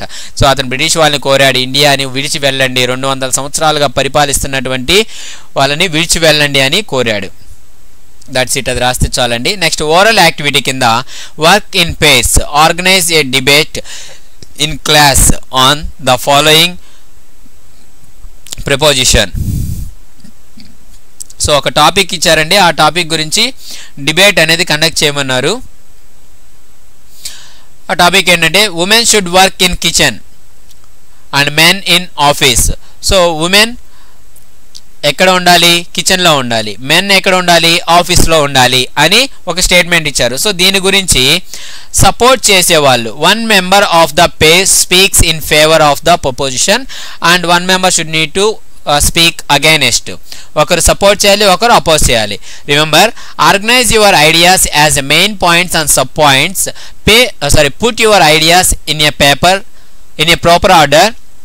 Give suitable examples and quotations. Use polite expressions. So ఇవంతా కూడా ఎలా పార్టిసిపేట్ చేయాలనేది కూడా కొన్ని సెంటెన్స్ ఇచ్చారు, ఎలా అగైనెస్ట్ అయినప్పుడు ఏమి యూస్ చేయాలనేది చూడండి. You may use some of the following words, phrases, expressions like express your views by using that. In my opinion అని చెప్పొచ్చు ఏదన్నా చెప్పాలంటే. I personally feel, it's my feeling, I think. So ఇలా చాలా ఇచ్చున్నారండి. మీరు ఎప్పుడన్నా టు అగ్రీ లేదంటే వాళ్ళు చెప్పిన దాన్ని అపోజ్ చేయాలనుకున్నప్పుడు I'm sorry to differ with you, I disagree with you అన్న వర్డ్స్ని యూస్ చేయవలసి ఉంటుంది. ఓకే, సో ఇవన్నీ యూస్ చేసి మిమ్మల్ని ఒక డిబేట్ అనేది ప్రిపేర్ చేయమని చెప్పారు. సో చూద్దాం. ఆ డిబేట్ ఫర్ అండ్ అగైనెస్ట్గా రాసుకోండి. అంటే సపోర్ట్ చేసేటప్పుడు కొన్ని పాయింట్స్ చెప్తాను, ఒక 4 points, అగైనెస్ట్కి 4 points చెప్తానండి. ఫస్ట్ పాయింట్ సపోర్టింగ్కి అన్ని రాసుకోండి. First point, men are physically stronger than women. మగవాళ్ళు ఆడవాళ్ళ కన్నా కూడా ఫిజికల్గా చాలా స్ట్రాంగ్గా ఉంటారు. So men were assigned manual work and women were entrusted with the care of their family. Interested అండి, ఇంట్రెస్టెడ్ కాదు, ENTRUSTED. ఇంట్రెస్టెడ్ మీన్స్ అప్పగించడం. సో అందుకే మగవాళ్ళకి men were assigned manual work. మగవాళ్ళకి మాన్యువల్ వర్క్, శారీరక అంటే చేయగలిగినటువంటి పనుల్ని ఇస్తారనమాట. And women were entrusted with the care of their family. కుటుంబ బాధ్యతని ఆడవాళ్ళకి ఇస్తారు. Next second point, if women move out they don't find enough time to take care of their family. ఒకవేళ ఆడవాళ్ళు బయటకు వెళ్తే వాళ్ళ ఫ్యామిలీ పట్ల కేర్ తీసుకోవడానికి టైం ఉండదు. Hence children are neglected. కాబట్టి పిల్లలు నెగ్లెక్ట్ గురవుతారనమాట. Even infants are sent to the care of baby sitters. So చిన్న చిన్న పిల్లలు ఉంటారు కదా, వాళ్ళని కూడా బేబీ కేర్ సెంటర్స్కి పంపించేస్తుంటారు వాళ్ళని. నెక్స్ట్ థర్డ్ పాయింట్గా, nuclear families have emerged as women are busy and have no time to serve the elders. So పెద్దవాళ్ళకి సేవలు చేసే టైం కూడా ఉండదు వాళ్ళు ఉద్యోగానికి పోతే. కాబట్టి న్యూక్లియర్ ఫ్యామిలీస్ అనేవి ఉద్భవిస్తున్నాయి, ఎమర్జ్డ్, అవి క్రియేట్ అవుతున్నాయి. జాయింట్ ఫ్యామిలీస్ అనేవి తగ్గిపోతున్నాయి. Old age homes are fast growing. Old age homes అనేవి ఎక్కువగా పెరిగిపోతున్నాయి. Next fourth point, financial independence resulted in ego problems. So financial independence వల్ల ఏమవుతుందంటే ఈగో ప్రాబ్లమ్స్ అనేవి ఎక్కువ అవుతాయి. ల్యాక్ ఆఫ్ అడ్జస్ట్మెంట్ అనేది తగ్గిపోతుంది. Increased demands to be met from the other gender. So increased demands to be met from the other gender. వీళ్ళ నుంచి ఎక్కువ డిమాండ్స్, వాళ్ళ నుంచి డిమాండ్స్ ఇవన్నీ పెరిగిపోతాయి అన్నమాట. నేను గొప్ప అంటే నువ్వు గొప్ప, నేను గొప్ప అంటే నేను గొప్ప అని. అవి సపోర్టింగ్కి రాయొచ్చు. నెక్స్ట్ అగైనెస్ట్, అపోజింగ్కి ఏం రాయొచ్చు అంటే first point, working increases social interaction and self respect. So ఆడవాళ్ళు పనిచేయడం వల్ల సోషల్ ఇంటరాక్షన్, ఎక్కువ మందితో కనెక్ట్ అవ్వగలుగుతారు అండ్ సెల్ఫ్ రెస్పెక్ట్ అనేది పెరుగుతుంది. Next, women can maintain their self esteem and be optimistic. So womens కూడా జాబ్ చేస్తే వాళ్ళ యొక్క సెల్ఫ్ కాన్ఫిడెన్స్ అనేది మెయింటైన్ చేయగలుగుతారు. అండ్ బీ ఆప్టిమిస్టిక్ అంటే hopeful and confident on future, వాళ్ళ ఫ్యూచర్ మీద వాళ్ళకి కాన్ఫిడెంట్ అనేది వస్తుంది. Next second point, earlier she endured domestic violence. endured means suffered. So ఫస్ట్లో స్టార్టింగ్లో ఆమె డొమెస్టిక్ వైలెన్స్తో సఫర్ అయింది. Today her financial independence is a weapon to fight it. ఒకప్పట్లో గృహహింస అనేది ఎక్కువ ఉండేది. ఇప్పుడు ఆమెకు ఫైనాన్షియల్ ఇండిపెండెన్స్ వచ్చే లోపల ఆమె ఇండిపెండెన్సీగా ఉండగలుగుతుంది, ఎవరి మీద ఆధారపడవలసిన అవసరం లేదు ఇప్పుడు. Next, women are very patient. So ఉమెన్స్కి చాలా ఓపిక అనేది ఉంటుంది. So certain jobs like nursing, teaching, reception demand the services of women for efficiency. Nursing, teaching, reception వీటిలో ఎక్కువ ఓపిక అనేది ఉండాలి. సో కాబట్టి ఉమెన్స్ని ఎక్కువ ప్రిఫర్ చేస్తారు అక్కడ.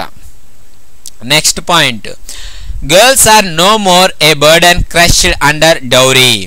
సో వాళ్ళకి ఇండిపెండెన్సీ ఉండడం వల్ల ఈ కట్నం కోసం ఎక్కువ ఇబ్బంది అనేది ఉండదన్నమాట. ఎందుకంటే can earn their own living and fight for their rights. వాళ్ళే సంపాదించుకుంటారు, వాళ్ళ హక్కుల కోసం వాళ్ళు పోరాడగలుగుతారు. Therefore, I conclude that both men and women are equal. Women should not confine themselves to kitchens. Women's-ని కిచెన్స్కి మాత్రమే పరిమితం చేయకూడదు అని చెప్తున్నారు. సో అదండి రీడింగ్ ఏ. ఇప్పుడు రీడింగ్ బి చూడబోతున్నా. సో ఇంత కష్టపడి చెప్తున్నాను, మర్చిపోకుండా కింద సబ్స్క్రైబ్ అనే బటన్ ఉంది, ఆ బటన్ టచ్ చేయండి. అదే మీరు నాకు ఇచ్చేటటువంటి ఒక ఎంకరేజ్మెంట్.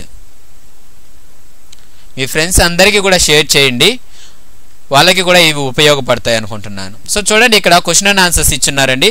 దాంట్లో ఫస్ట్ క్వశ్చన్ ఏంటంటే ఫ్రీడమ్. ఈ పోయంలో first question, what sort of freedom does the poet wish to have. ఎలాంటి ఫ్రీడమ్ కోరుకున్నాడు ఇక్కడ పోయిట్ అంటే, the poet wishes to have freedom where there is a no fear. భయం లేనటువంటి, ఎక్కడైతే భయం ఉండదో అలాంటి స్వేచ్ఛ, ఫ్రీడమ్ అనేది కావాలనుకున్నాడు. He wants freedom from the burden of the ages which is forbidding the mother land from thinking of its future. So forbidding means FORBIDING. forbidding means అన్వెల్కమింగ్. So future గురించి ఆలోచించడమే మానేసినటువంటి ఆ మదర్ ల్యాండ్, సో దాని నుంచి freedom కావాలనుకుంటున్నాడు. So దేని నుంచి? Burden of the ages. Burden of the ages అంటే చాలా కాలం నుంచి ఒక భారాన్ని మోస్తుంది. ఎలాంటి భారాన్ని? Which is forbidding the mother land from thinking of its future. So ఫ్యూచర్ని అన్వెల్కమింగ్, వెల్కమ్ చేయకుండా అలాగే బానిస బతుకులు బతుకుతూ ఉన్నటువంటి ఒక భారాన్ని మోస్తూ ఉంది. దాని నుంచి ఫ్రీడమ్ కావాలి అన్నాడు. Next, Tagore dreams to free his motherland from the shackles of slumber. So నిద్రపోతున్నటువంటి ఈ బానిస బతుకులు ఏవైతే ఉన్నాయో, మొద్దుబారిపోయినటువంటి నిద్రలో జీవిస్తున్నట్టుగా ఉండేటటువంటి ఈ మదర్ల్యాండ్కి ఫ్రీడమ్ అనేది కావాలి. Next, he desires freedom where there are no certainties. ఎలాంటి తారతమ్యాలు లేనటువంటి ఫ్రీడమ్ కావాలి. Where there is a freedom to act at will. తమ మనసుకు నచ్చిన పని చేసే విధంగా ఉండేటటువంటి స్వాతంత్రం కావాలి. Instead of mindlessly imitating the higher authority. So అసలు ఆలోచన అనేది లేకుండా హైయర్ అథారిటీ వాళ్ళు చెప్పిందే చేసుకుంటూ పోతున్నారు కదా, ఇలాంటివి మాకొద్దు. Instead of mindlessly imitating the higher authority, దాని బదులుగా అలాంటి ఫ్రీడమ్, ఇంతకుముందు చెప్పుకున్నాం కదా, అలాంటి ఫ్రీడమ్ కావాలి అని చెప్తున్నాడు. Next, the poet talks about fear in the opening lines of the poem. What kind of fear is he talking about? First లో మనకు ఫియర్ గురించి చెప్పాడు కదా, ఏంటి ఎలాంటి ఫియర్ అది అని అడుగుతున్నారు. The poet talks of the fear of the British.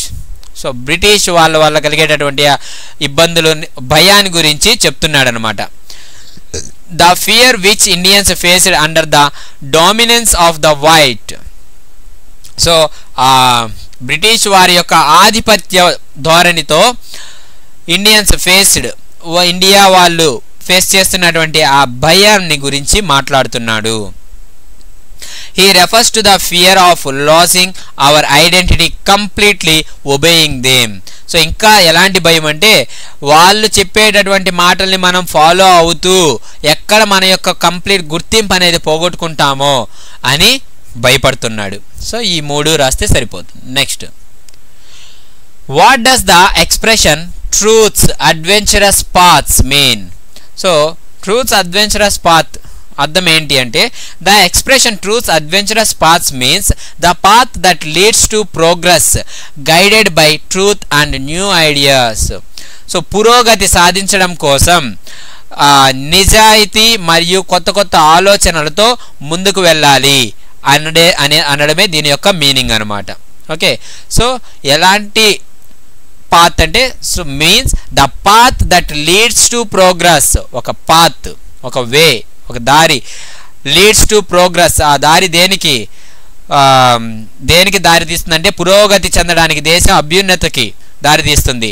దాన్ని ఏది గైడ్ చేస్తుంది? Guided by the truth and new ideas. నిజాయితీ మరియు కొత్త ఆలోచనలతో గైడ్ చేసేటటువంటి ఒక దారి ఏదైతే ఉందో అది పురోగ అభివృద్ధికి తోడ్పడుతుంది. సో అలాంటి దాని గురించి చెప్పేదానికి అతను ట్రూత్స్ అడ్వెంచరస్ పాత్ అని యూజ్ చేశాడు. It is the path of sublimation of the past ideas and mindless habits. Sublimation means ఆవిరైపోవడం అనమాట. So it is the path of sublimation of the past ideas. పాత ఆలోచనలను మరియు మైండ్లెస్ హ్యాబిట్, తెలివి తక్కువ పనులు, ఇవన్నీ కూడా ఆవిరైపోయేటట్టు అంటే లేకుండా పోయేటటువంటి దారి, అలాంటి దారి గురించి మాట్లాడాడు. ట్రూత్ అడ్వెంచరస్ పాత్ అంటే అదనమాట. అంటే ఒక నీతి, నిజాయితీ మరియు ఒక మంచి ఆలోచనలతో కలిగినటువంటి దారి, మరియు ఇంతకుముందు పాత ఆలోచనలు వాళ్ళు చెప్పినవి విని వాళ్ళకి బానిసలుగా బతకడము, ఆలోచన లేకుండా చేయడము, ఇలాంటివన్నీ ఆవిరైపోయేటటువంటి దారి, అంటే అలాంటివి కనిపించకుండా పోయేటటువంటి దారి. Next, what does the poet mean by figures in the poem? What sort of figures are they? What does the poet want them to be? So ఈ పోయంలో ఫిగర్స్ అని యూజ్ చేశాడండి. సో అసలు ఫిగర్స్ అని ఎందుకు యూజ్ చేశాడు అంటే, ఇక్కడ ఫిగర్స్ అంటే ఎవరు? Where figures wait with patience and obedience అని మనకు యూజ్ చేస్తున్నాడు లాస్ట్ నుంచి సెకండ్ లైన్లో. సో ఇక్కడ ఫిగర్స్ అంటే ఏంటంటే The figures means the figures. The poet means the common people who wait for the orders of their higher authorities.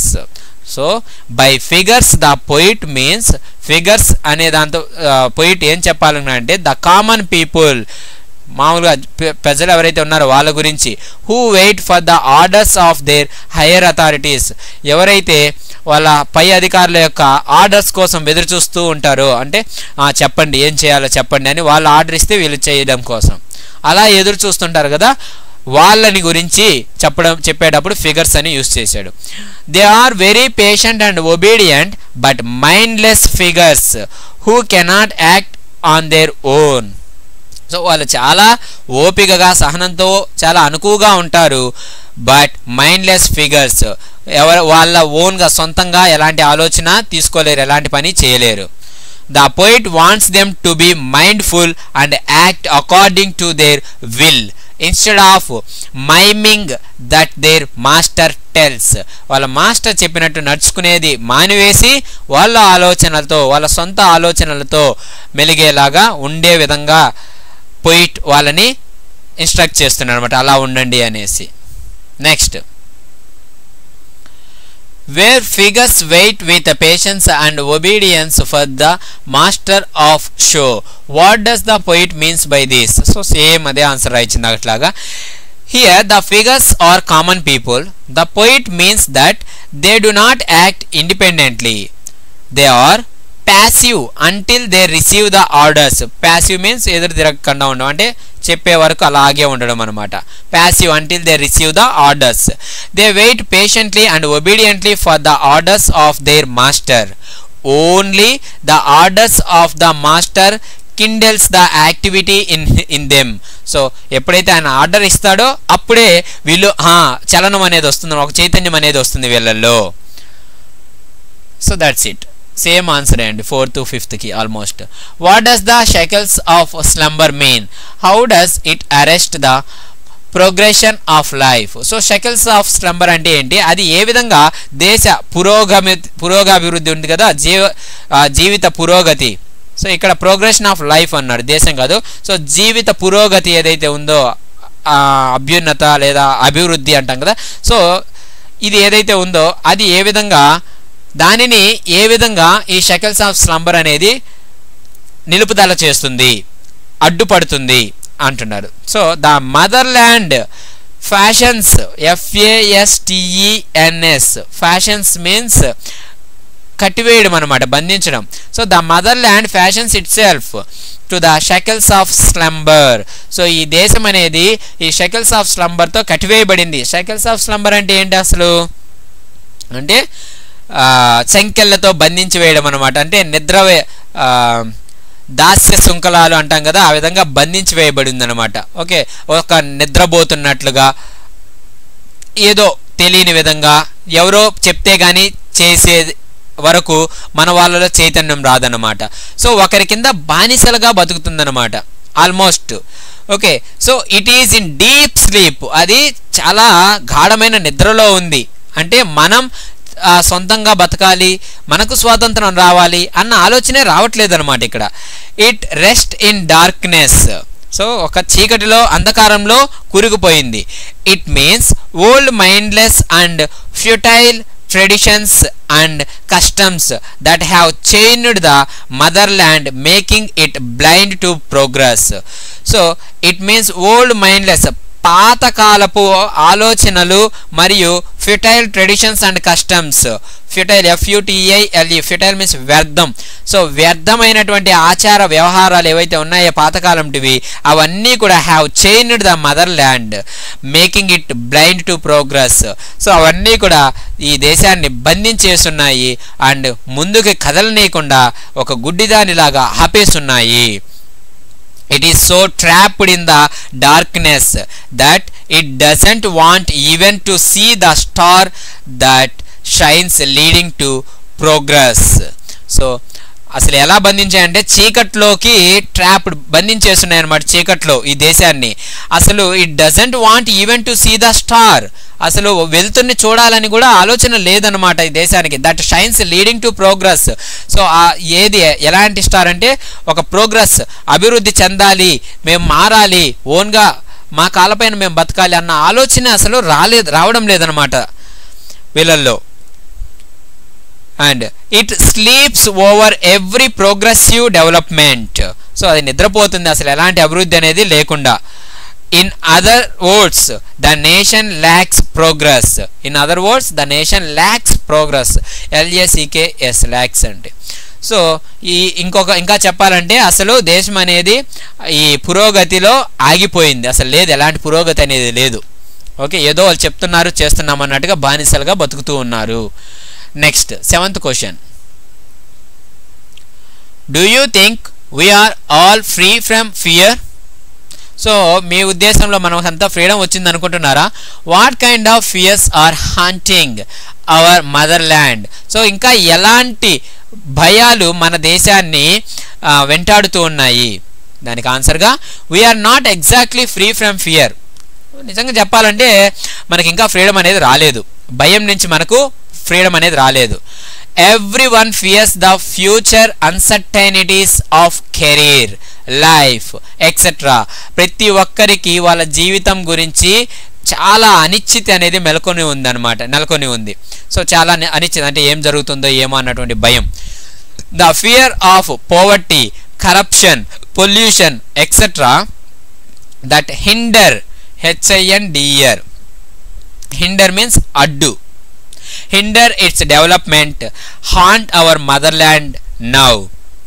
So ఈ poverty, పేదరికము, కరప్షన్, లంచగొండితనం అంటే పొల్యూషన్, కాలుష్యం ఇవన్నీ కూడా ఈ డెవలప్మెంట్కి అడ్డుగా ఉన్నాయి అండ్ ఈ మదర్ల్యాండ్ని ఇంకా వెంటాడుతూనే ఉన్నాయన్నమాట అవి. Next question. What does freedom mean to you? Is it a freedom from hunger? Is it a freedom from physical attack? So freedom అంటే ఏంటి? ఆకలి నుంచి స్వతంత్రం రావడం అంటే ఆకలి లేకుండా ఉండడమా, లేదంటే ఫిజికల్ అటాక్ అంటే కొట్లాట నుంచి ఫ్రీడమ్ కల్పించడమా? Is it a freedom from illiteracy, చదువుకోవడమా? Is it a freedom from social oppression, సొసైటీలో అణచివేతను నిర్మూలించడమా? వాట్ ఎల్స్, ఇంకేమనుకుంటున్నారు? Freedom means the right to do what one wants. Freedom అంటే ఏంటంటే ఎవరికి ఇష్టం వచ్చింది వాళ్ళు చేసేలా ఉండడం. It is the liberty to live life as one desires. So liberty అంటే విముక్తి అనమాట. So it is the liberty to live life as one desires. ఒకరు కోరుకున్న విధంగా వాళ్ళ జీవితాన్ని జీవించాలన్నమాట. అలా విముక్తి అనేది వాళ్ళకి కలగాలి. That is pursue the goals of one's choice and acquire what one has been longing for. LONGING, longing means కోరిక. సో ఒకరు ఎలా కోరుకుంటున్నారో దాన్ని సాధించాలి అండ్ వాళ్ళ గోల్స్ ఏవైతే ఉన్నాయో వాటిని సాధించే విధంగా ఉండాలి. ఇన్ వన్స్ ఓన్ వే, వాళ్ళకి ఇష్టమైనటువంటి దారిలో. It covers all types of freedom. ఇది అన్ని రకాల స్వేచ్ఛని, స్వాతంత్రాన్ని కవర్ చేస్తుంది. సో ఈ విధంగా మనం రీడింగ్ B అనేది కంప్లీట్ చేసుకున్నాం. Okay, so question and answers అన్నీ చెప్పానండి. నెక్స్ట్ రీడింగ్ Cలో an icon of civil rights చెప్పున్నానండి ఆల్రెడీ, ఒకసారి చూడొచ్చు మీరు.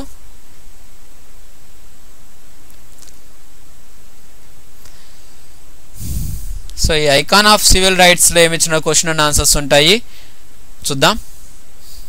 సో సబ్స్క్రైబ్ చేసుకోవడం మాత్రం మర్చిపోవద్దండి, కంటిన్యూగా చెప్తున్నాను ఇక్కడ. First question is the speaker talks about creative battle అని ఒకటి మాట్లాడాడు అనమాట ఒక దాని గురించి. Okay, so what is mean by that creative battle in his speech? What does he mean by this phrase? Creative battle అంటే ఏంటి అని అడుగుతున్నారు. Generally battles are fought with weapons and there is a destruction on both sides. మామూలుగా battle, యుద్ధాలంటే ఏంటి? Fought with weapons. Okay, వెపన్స్తో యుద్ధం చేయడం అనమాట. Okay, and there is a destruction on both sides. ఈ రెండు పక్కల కూడా విధ్వంసం అనేది జరుగుతుంది. But this battle unlike the others is fought with non-violence and truth. So మిగిలిన వాటితో కాకుండా ఈ బ్యాటిల్ అనేది నాన్ వైలెన్స్ అండ్ ట్రూత్, అహింస మరియు నిజంతోనే ముందుకు వెళ్ళారన్నమాట. The soldiers here are unarmed and advocate peace. So ఇక్కడ సోల్జర్స్ అనే వాళ్ళు నిరాయుధులు, వాళ్ళు పీస్నే ఫాలో అవుతారు, శాంతిని. This battle is a creative battle because it doesn't result in overpowering of the winner but caters, caters, caters means అందిస్తుంది, ఇస్తుంది result గా, but caters equality to all in the society. So ఈ యుద్ధం main result ఏంటంటే ఒకరి మీద ఒకరు power కోసం, ఆధిపత్యం కోసం జరిగేది కాదు. కానీ దీంట్లో ఏమవుతుందంటే equality to all in the society, ఈ సమాజంలో ప్రతి ఒక్కరికి సమానంగా ఉండేలాగా చేస్తుందన్నమాట, వస్తుంది. He means A positive social change which is a creative act. So అందరిలో ఒక మంచి మార్పు అనేది వస్తుంది పాజిటివ్గా, అదే ఈ క్రియేటివ్ బ్యాటిల్ అంటే అని చెప్పాడు. Next, what is Martin Luther Kings speech about? List the issue he is talking about. So ఏంటి మార్టిన్ లూథర్ కింగ్ స్పీచ్ దేని గురించి అని అడుగుతున్నారు. In his Nobel peace prize acceptance speech, Martin Luther king refers to racial discrimination endured by the Negroes in the United States of America. So అతను Nobel prize తీసుకునేటప్పుడు అప్పుడు ఇచ్చినటువంటి స్పీచ్లో దేని గురించి చెప్పాడంటే రేషియల్ డిస్క్రిమినేషన్, ఎండ్యూర్డ్, ENDURED ఇంతకుముందు చెప్పాను. Endured means suffered. So జాతి వివక్షతతో బాధపడుతున్నారు కదా ఎవరు? Negroes, by the negroes in the United States of America. అమెరికాలో ఈ జాతి వివక్షతో బాధపడేటటువంటి నీగ్రోస్ గురించి చెప్పాడు ఆ స్పీచ్లో. He entreats the whites to be human. Entreats means beg, అడగడం. అతను తెల్లవాళ్ళని ఏమడిగాడంటే ఒక మనిషిలాగా బతకండి, మానవత్వంతో మెలగండి అని అడిగాడు. He refers to the oppression of the whites, the poverty his people are living in, and the insensitiveness of the government to their problems. So ఇంకా ఏమేమి చెప్పాడంటే the oppression of the whites, ఆ తెల్లవాళ్ళ యొక్క అణిచివేత గురించి చెప్పాడు. The poverty his people are living in, ఎవరైతే వాళ్ళ ప్రజలు పేదరికంలో ఎలా బతుకుతున్న దాని గురించి చెప్పారు. And insensitiveness of the government to their problems, వాళ్ళ యొక్క సమస్యల గురించి అసలు పట్టించుకోకుండా, ఇన్సెన్సిటివ్నెస్ అంటే అసలు పట్టించుకోకుండా ఉండేటటువంటి ఆ గవర్నమెంట్ గురించి చెప్పాడు. He talks of the destructive impact of the aggressive methods to their problems.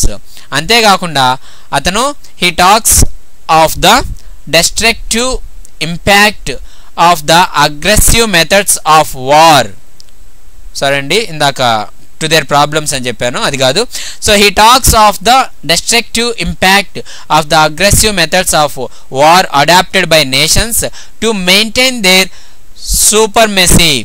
So ఆధిపత్యం కోసం జరిగేటటువంటి యుద్ధాలలో వాటి వల్ల వచ్చేటటువంటి ఇంపాక్ట్ గురించి అతను చెప్పాడు. He asserts that, asserts ASSERTS, asserts means నొక్కి చెప్పడం, ఒక్క నుంచి చెప్పడం. He asserts that his people will definitely be free one day, ఖచ్చితంగా వాళ్ళ ప్రజలు ఏదో ఒక రోజు స్వతంత్రాన్ని పొందుతారు అని చెప్పాడు.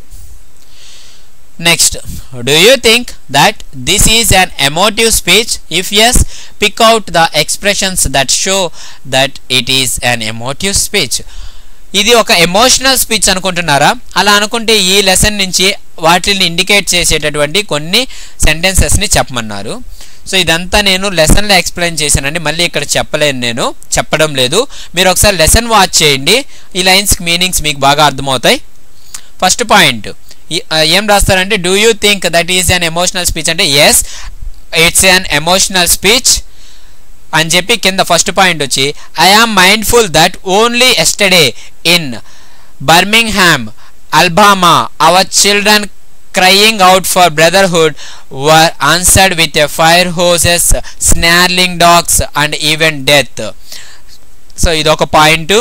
సో ఎవరైతే మా వాళ్ళు ఉన్నారో వాళ్ళందరూ సోదరభావం కోసం ఎదురు చూస్తుంటే వాళ్ళందరినీ మీరు స్నార్లింగ్ డాగ్స్ అండ్ చంపేశారు, స్నార్లింగ్ డాగ్స్ని వాళ్ళపై ఇంక వదిలారు అండ్ ఫైర్ హౌసెస్తో ఇబ్బంది పెట్టి, ఇదంతా క్లియర్గా ఎక్స్ప్లెయిన్ చేస్తున్నాను లెసన్లో, ఒకసారి చూడండి. Next second point, I'm mindful that only yesterday in Philadelphia, Mississippi, young people seeking to secure the right to vote were brutalized and murdered. So వాళ్ళని మీరు క్రూరంగా హింసించి చంపేశారు ఎవరైతే సోదరభావం కోరుకుంటున్నారో, right for vote, so vote హక్కు కోసం పోరాడుతున్నారు వాళ్ళని మీరు చంపేశారు అని చెప్పారు. సో మీకు ఇది నేను చూపిస్తున్నాను చూడండి ఎక్కడ ఉంటుంది అనేది. సో ఇక్కడ ఉంటుంది, ఓకే. సో ఇక్కడ కనిపిస్తుంది కదా, ఐ యాక్సెప్ట్ నోబెల్ ప్రైజ్ అనే పారాగ్రాఫ్ ఉంది కదా. సో ఆ కంప్లీట్ పారాగ్రాఫ్లోనే మనకు ఆ లైన్స్ అన్నీ కూడా వస్తాయండి. సో ఇక్కడ చూడండి మీరు, I mindful that only yesterday Birmingham ఇవంతా ఉంది కదా. సో ఇదంతా రాస్తే సరిపోతుంది, ఓకే. ఈ పారా ఎక్కడ వరకు, and only yesterday more 40 houses ఇదంతా రాయాల్సి వస్తుందండి. ఇక్కడ ఎకనామిక్ లీడర్ వరకు రాయవలసి వస్తుంది, ఓకే. సో ఎక్కడి నుంచి I am mindful that only yesterday ఇక్కడి నుంచి. సో ఇదంతా రాస్తే ఆ క్వశ్చన్కి ఆన్సర్ అనేది వస్తుంది. సో ఇదంతా నేను లెసన్లో ఎక్స్ప్లెయిన్ చేస్తున్నాను కాబట్టి ఇక్కడ నేను చెప్పకుండా డైరెక్ట్గా పాయింట్స్ చెప్తున్నానండి, ఓకే. సో సెకండ్ పాయింట్ అనేది అది. నెక్స్ట్ థర్డ్ పాయింట్ వచ్చి, and only yesterday more than 40 houses of worship in the state of Mississippi alone were bombed and burned because they offered a sanctuary to those who would not accept segregation. Next, fourth point, I am mindful that debilitating and grinding poverty afflicts my people and chains them to the lowest rung of the economic ladder. So ఇవన్నీ కూడా ఆన్సర్గా రాయవలసి ఉంటుంది దానికి. Next fourth question చూస్తే, what sort of future does the speaker visualise for the Americans and the mankind in general. So ఎలాంటి ఫ్యూచర్ని వాళ్ళ కళ్ళగట్టినట్టు చూపించాడు అతని స్పీచ్తో అమెరికన్స్కి అంటే, డాక్టర్ కింగ్, సో షార్ట్కట్లో రాసాము, ఫుల్ నేమ్ వచ్చి Martin Luther King junior. So doctor King visualises an oppression free world for the negroes in the United States of America. So తెలిసిన మీనింగే అండి, అణచివేత లేనటువంటి ఫ్యూచర్ని చూపించాడు. He visualises A world where people can have 3 meals a day for their bodies, education and culture for their minds, and dignity, equality and freedom for their spirits. So ఇది కూడా లెసన్లో ఉంది, మీకు డైరెక్ట్గా ఉంది చూడండి అది కూడా. సో ఎలాంటి దాని గురించి అతను చెప్పాడు అని అంటే, రోజుకు 3 పూట్ల తినేటటువంటి రోజు రావాలి, education and culture for their minds, చదువు మరియు అలాంటి కల్చర్ అనేది వాళ్ళకి ఉండాలి, సంస్కృతి సంప్రదాయాలు వాళ్ళకి ఉండాలి, and dignity, equality and freedom, dignity హుందాతనము, ఈక్వాలిటీ సమానత్వము, ఫ్రీడమ్ స్వాతంత్రము అనేది వాళ్ళకి కలగాలి ఉండాలి for their spirits. And he believes there will come a day when a man accepts the supremacy,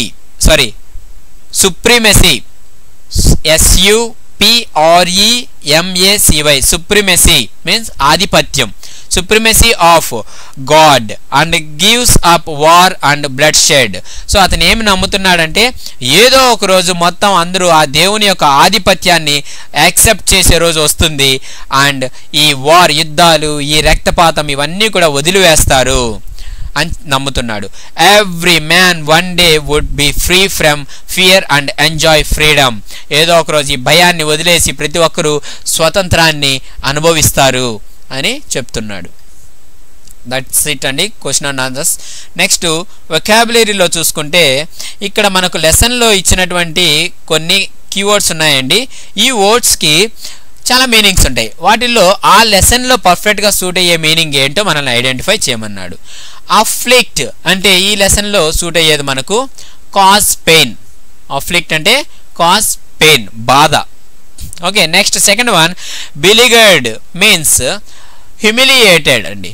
బిలిగర్డ్ means humiliated, అవమానించడం. Okay, next one is retaliation. Retaliation means ఇక్కడ revenge. Retaliation means revenge, ప్రతీకారం. Next tortuous means, tortuous means complicated. Tortuous means complicated అండి. Next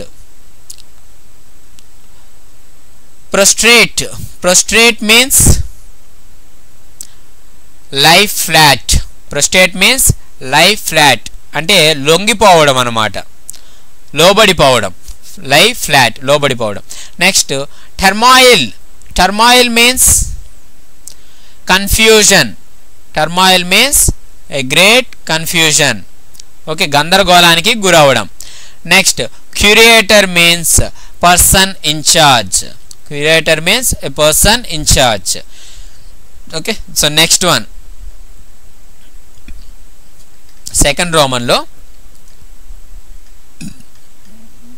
read the following expressions taken from the reading passage. So konni manaki ichunnadu, blazing light of truth, wounded justice, majestic scorn.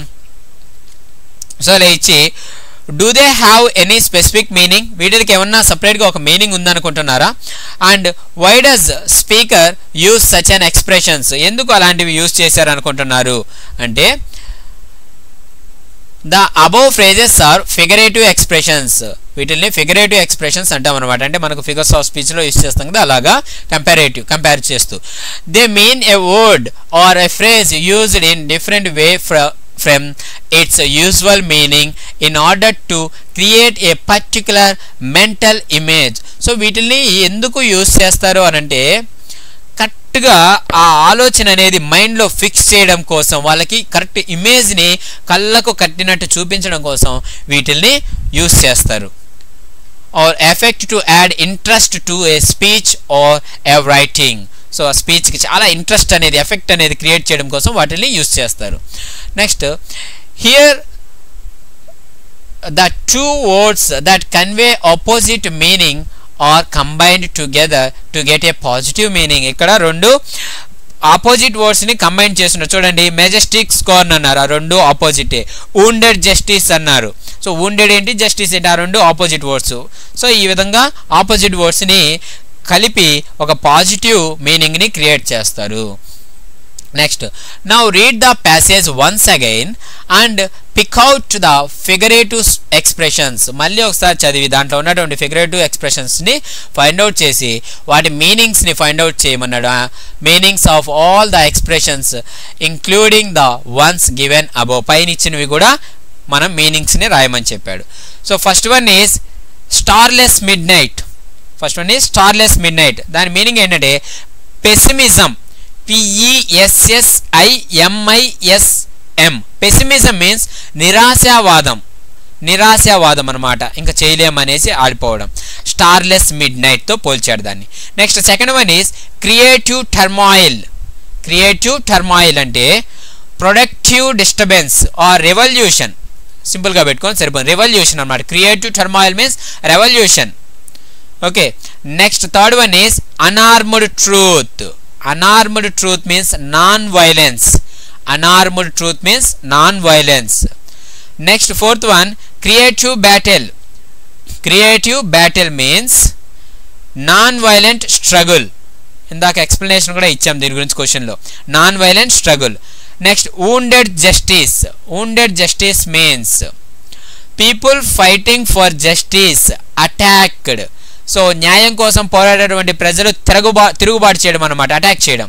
So people fighting for justice attacked, that is wounded justice. Next majestic scorn అంటే fearlessness, భయం లేకుండా ఉండడం అనమాట.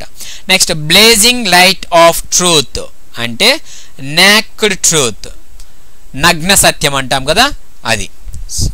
So that is all about second Roman అండి. Next topic మనకు writing ఇచ్చారు. సో చాలా పెద్ద లెసన్, ఫస్ట్ రీడింగ్ ఏలో ఇచ్చారు, ఇక్కడ ఇస్తున్నారు. సో కంటిన్యూగా చెప్తున్నానండి, మర్చిపోవద్దు. మీరు ఇచ్చేటటువంటి ఆ సబ్స్క్రిప్షన్ నాకు చాలా పెద్ద సపోర్ట్. సో మర్చిపోవద్దండి సబ్స్క్రైబ్ చేసుకోవడం.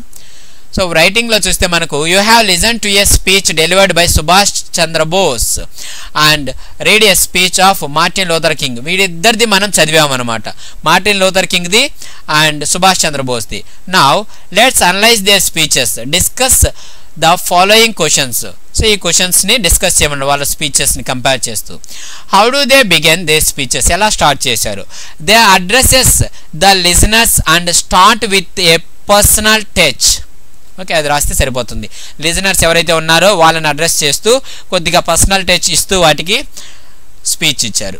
Next second question, do you find any logical sequence of ideas in there speeches? ఆ స్పీచ్లో ఎలాంటి ఏమైనా లాజికల్ సీక్వెన్సెస్ ఏమైనా అబ్జర్వ్ చేశారా అంటే, they remind their listeners the purpose or the task to be achieved. వాళ్ళు achieve చేయవలసినటువంటి task ఏదైతే ఉందో దాని యొక్క గల కారణాన్ని వీళ్ళు వివరించారు. Next second point, they reinforce their responsibility and contribution towards the fulfillment of the task. Reinforce, R-E-I-N-F-O-R-C-E. Reinforce means బలపరచడం. They reinforce their responsibility and contribution. వాళ్ళ యొక్క బాధ్యత మరియు వాళ్ళ సహకారం ఏదైతే ఉందో దానిని చాలా బలపరిచారు. దేని పట్ల? Towards the fulfilment of task. ఆ టాస్క్ని పూర్తి చేయడానికి అవసరమైనటువంటి వాళ్ళు చేయవలసినటువంటి సహకారం, వాళ్ళ రెస్పాన్సిబిలిటీని వీళ్ళు ఎక్కువగా బలపరిచారు వాళ్ళ స్పీచ్తో. Next third point, they visualise the fruit of their perseverance, that is the end result or achievement. So ఫైనల్గా వచ్చే రిజల్ట్ ఏదైతే ఉందో వాటిని వాళ్ళకి కళ్ళ ముందు కనబడేలాగా చేశారనమాట. The fruit of their Perseverance. Perseverance PERSEVERANCE. Perseverance means పట్టుదల. ఓకే, దాన్ని వాళ్ళకి కళ్ళకు కనిపించేలా చేశారు. Next third question, what sort of language do they use? ఎలాంటిది యూజ్ చేశారు? పర్స్వేసివ్, ఆర్గ్యుమెంటేటివ్, ఎమోటివ్. సో దేన్ని? పర్స్వేసివ్ మీన్స్ ఒప్పించే విధానం. నెక్స్ట్ ఆర్గ్యుమెంటివ్ మీన్స్ వాళ్ళతో ఆర్గ్యుమెంట్ చేయడం అనమాట, గొడవ పడ్డట్టుగా. Emotive, emotional speech. ఏది యూజ్ చేశారంటే, they use emotive language and persuaded them with a persuasive appeal. So రెండు యూజ్ చేశారనమాట, persuasive and emotive languages. Okay, next question is, do you notice any quotations, examples? ఏమన్నా observe చేశారంటే, yes, they use examples and slogans to support their argument అన్నారు కదా. ఏమంటే, doctor King gives references of people dying in various places. So yes, they use examples and slogans. ఎలాంటి examples చెప్పారు? Slogan అతని స్పీచ్లో ఈ డాక్టర్ కింగ్ అంటే Martin Luther King చెప్పారు కదా, ఎంతమంది చనిపోయారు అనేసి. ఇంతకుముందు చూసాం కదా, బ్రూటల్లీ కిల్డ్ అనేసి. సో అవన్నీ ఎగ్జాంపుల్స్ అనమాట, కాబట్టి యూజ్ చేశారు. Do they use any linkers for cohesions? So ఏమైనా లింకర్స్ యూజ్ చేశారా వాళ్ళ స్పీచ్లో? క్వశ్చన్ అంటే కలుపుతూ పోవడం కోసం. అంటే yes, they use linkers like therefore, after, I think, I am mindful, ఇలాంటి లింకర్స్ యూజ్ చేస్తూ వెళ్ళారు. Next, do they maintain unity of ideas, thoughts for coherence? So వాళ్ళు ఏమన్నా యూనిటీ, ఓకే, ఐక్యత ఉండేటటువంటి ఆలోచనలను ఏమన్నా వ్యక్తపరిచారంటే ఎస్, దే డూ అని రాస్తే సరిపోతుంది. అవును, యూస్ చేశారు అని. What expressions do they use to conclude their speeches? కంక్లూషన్కి ఏం యూస్ చేశారంటే, they use very persuasive and optimistic expressions which would be retained in the mind of the listeners and boost their morale. morale. morale means ధైర్యం. So వాళ్ళు ఎలాంటివి use చేశారంటే, they use very పర్స్వేసివ్ అంటే ఇందాక చెప్పుకున్న ఒప్పించేటటువంటి, వాళ్ళని ఒప్పించేటటువంటి ఆశ వ్యక్తం చేస్తూ చెప్పారు. అండ్ ఆప్టిమిస్టిక్ ఎక్స్ప్రెషన్స్ అంటే ఆశావాదం, వస్తుంది మాకు ఫ్రీడమ్ అనేటటువంటి ఆశావాదం కలిగించే స్పీచ్ ఇచ్చారు. Which would be retained in the mind of the listeners, వినేటటువంటి వాళ్ళ మైండ్లో అది ఫిక్స్ అయిపోయి ఉంటుంది. And boost their morale, MORAL. Morale means ధైర్యం, అండ్ వాళ్ళ యొక్క ధైర్యాన్ని ఇంకొంచెం ఇంక్రీజ్ చేసి ఉంటుంది. అలాంటిది వాళ్ళు ఇచ్చారనమాట. సో నెక్స్ట్ రోమన్లో మనకు prepare A speech on the following occasion in your school. Independence day గురించి ఒక స్పీచ్ని ప్రిపేర్ చేయమని చెప్పారండి. సో మీ ఓన్గా మీరు ప్రిపేర్ చేయాలన్నా కానీ చేసుకోవచ్చు. You can use some of the quotations given in the box. ఇక్కడ కొన్ని కొటేషన్స్ ఇచ్చారు, వీటిల్లో కూడా మధ్యలో మిమ్మల్ని యూజ్ చేయమని చెప్పారు. So lock up your libraries if you like. మీకు కావాలంటే మీ లైబ్రరీస్ని లాకప్ చేసుకోవచ్చు. But there is no gate, no lock, no bolt that you can set upon the freedom of my mind. కానీ మా మైండ్కి ఎలాంటి లాక్ అనేది మీరు వేయలేరు అని ఎవరు చెప్పారు? వర్జీనియా ఉల్ఫ్ అనే వ్యక్తి చెప్పారనమాట. నెక్స్ట్ సెకండ్ కొటేషన్ ఏం చెప్పున్నారంటే, I disapprove of what you say. మీరు చెప్పిన దాన్ని నేను వ్యతిరేకిస్తాను, నేను ఒప్పుకోను. But I will defend to the death your right to say it. So మీరు చెప్పిన దాన్ని నేను వ్యతిరేకిస్తున్నాను అని చెప్తూనే ఇంకా ఏం చెప్పాడంటే, మీరు చెప్పే హక్కు మీకుంది కదా, ఆ హక్కుని హరించే విధంగా నేను కోరుకుంటున్నాను. అంటే మీకు ఎలా హక్కు ఉందో మాకు అలా హక్కు ఉండాలి, సమానమైనటువంటి హక్కులు ఉండే విధంగా నేను కోరుకుంటున్నాను అని చెప్తున్నాడు. నెక్స్ట్ ఇది ఎవరు చెప్పారంటే S G Tallentyre. Next one is he who has overcome his fears will truly be free. భయాన్ని జయించిన వాడు నిజమైన స్వాతంత్రాన్ని పొందినట్టు అని అరిస్టాటిల్ చెప్పారు. Next freedom makes a huge requirement of every human being. With freedom comes responsibility. So freedom makes a huge requirement of every, ప్రతి ఒక్కరికి స్వాతంత్రం అనేది చాలా అవసరం, అతి పెద్ద అవసరం. With freedom comes responsibility. స్వేచ్ఛ వలన బాధ్యత అనేది వస్తుంది. For the person who is unwilling to grow up, the person who does not want to carry his own weight, this is a frightening prospect. So ఎవరైతే the person who is unwilling to grow up, ఎవరైతే ఎదుగుదలని కోరుకోవడం లేదో, the person who does not want to carry his own weight, ఎవరైతే తన సొంత భారాన్ని తన రెస్పాన్సిబిలిటీ తాను భరించలేన అనుకుంటున్నాడో, ఇవన్నీ చూస్తుంటే వాళ్ళని చూస్తుంటే ఇది ఒక ఫ్రైటనింగ్ ప్రాస్పెక్ట్, భయంకరమైనటువంటి దృశ్యంలాగా అనిపిస్తుంది నాకు అని ఎలానర్ రూజ్వెల్ట్ అనే వ్యక్తి చెప్పారు. So next, let us not seek to satisfy our thirst for freedom by drinking from the cup of bitterness and hatred. ద్వేషము మరియు అసూయ ఏదైతే ఉందో వాటి నుంచి అలాంటి కప్పుల్లో డ్రింక్ చేసేసి మీ ఫ్రీడమ్ అనేటటువంటి ఒక దాహాన్ని మీరు సాటిస్ఫై చెందొద్దు. ఓకే, సో దాంతో సంతృప్తి చెందొద్దు అంటే ద్వేషం, వీటికి మీరు అలవాటు పడిపోవద్దు అనేసి యాక్చువల్ మీనింగ్ అండి. వాటికి అలవాటు పడిపోయి మీరు ఫ్రీడమ్ అవసరం లేదనేసి సాటిస్ఫై అవ్వద్దు అని చెప్తున్నారు. ఎవరు చెప్పారంటే మార్టిన్ లూథర్ కింగ్ చెప్పారనమాట దాన్ని. సో ఇప్పుడు మీరు అవి యూజ్ చేసి ఒక స్పీచ్ అనేది ప్రిపేర్ చేయాలి. సో ఆ స్పీచ్ మీరు, honourable teachers and my dear friends, today is a very significant day in the life of every Indian. We enjoy the right to freedom. So స్వేచ్ఛని మనం అనుభవిస్తున్నాం. ద రైట్ టు స్పీచ్, మాట్లాడే హక్కు ఉంది. And the right to religion as a fruit of the sacrifice of our great freedom fighters. వాళ్ళ యొక్క ప్రతిఫలమే మనం ఇప్పుడు అనుభవిస్తున్నాము. But are we free in true sense today? So నిజంగా మనము ఫ్రీగా ఉన్నామా? ఇప్పుడు freedom అనుభవిస్తున్నామా? He who has overcome his fears will truly be free, said Aristotle. ఇందాక చెప్పాం కదండి అది. Next, though we enjoy 65 years of a freedom, we are still a developing country. ఇంకా డెవలప్ అవుతూనే ఉంది ఈ country. What has hindered our development? ఏది అడ్డుపడుతుంది మన డెవలప్మెంట్కి? Our nation still combats poverty. Combats means పోరాటం అనమాట. COMBATS, కంబేట్స్ మీన్స్ పోరాటం చేయడం. ఇప్పటికీ మన దేశము పోరాటం చేస్తూనే ఉంది. దేంతో?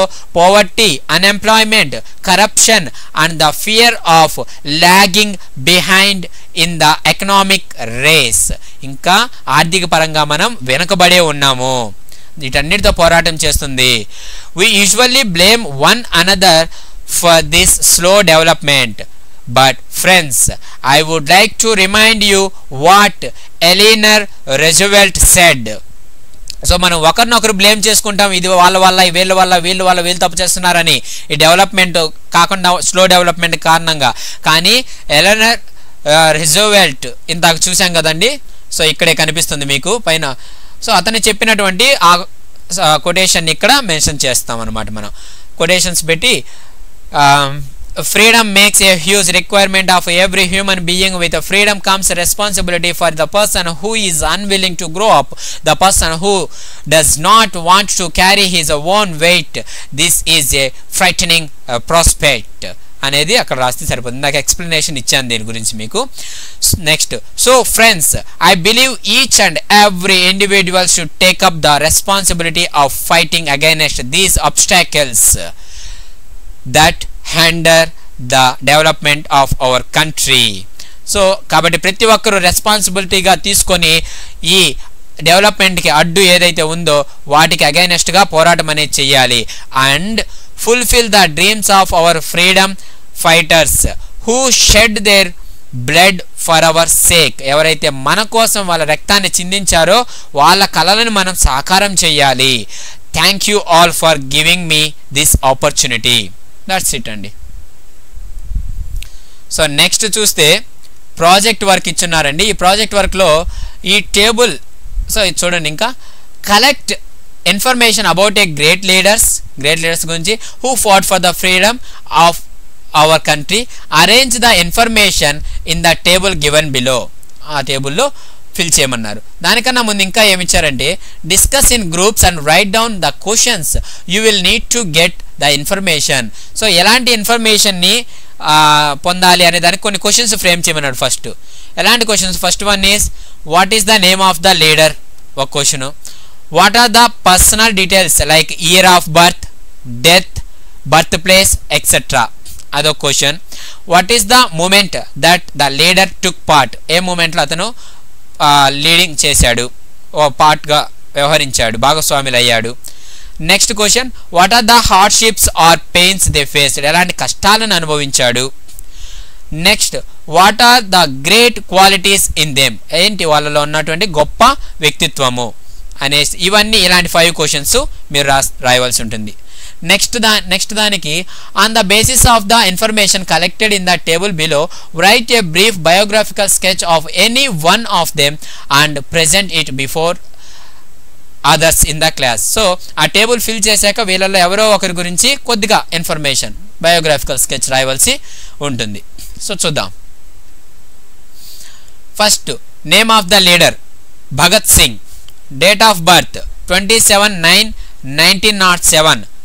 ఎక్కడ పుట్టాడు? పంజాబ్, లైలాపూర్, LYALLPUR, లైలాపూర్, పంజాబ్లో పుట్టాడు. Next, movements in which, first one is participated in non cooperation movement. Second one is joined Hindustan Republican Association, ఆ రెండు. Next, pains or hardships, was imprisoned for revolutionary activities, underwent 64 days fast in jail. So revolutionary దానికి చేసిన దానికి గాను అతన్ని 64 రోజుల పాటు జైల్లో బంధించారు. Next one is the quality that you like in him. Boldness, demanding execution by firing squad and not to be hanged.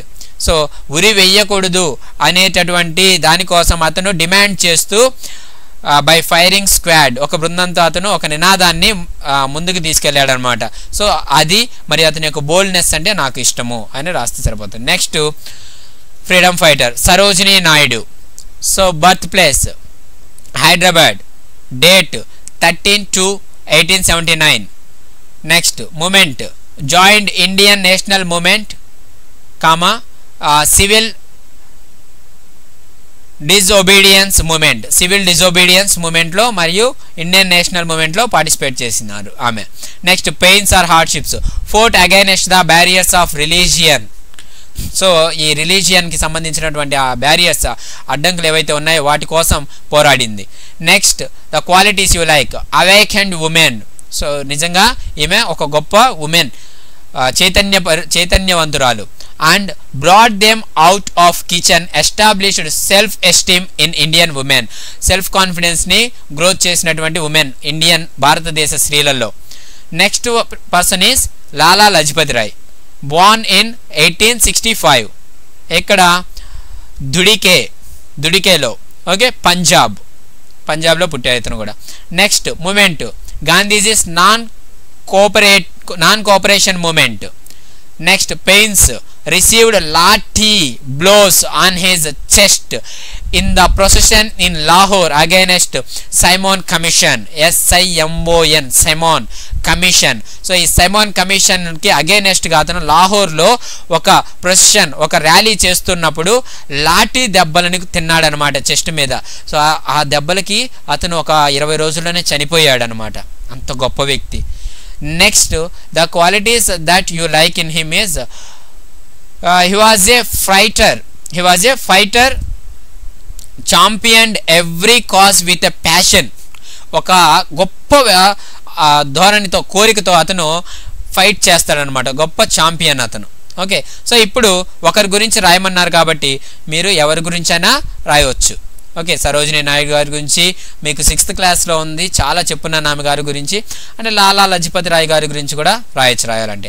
Lala Lajpat Rai is known as the lion of Punjab.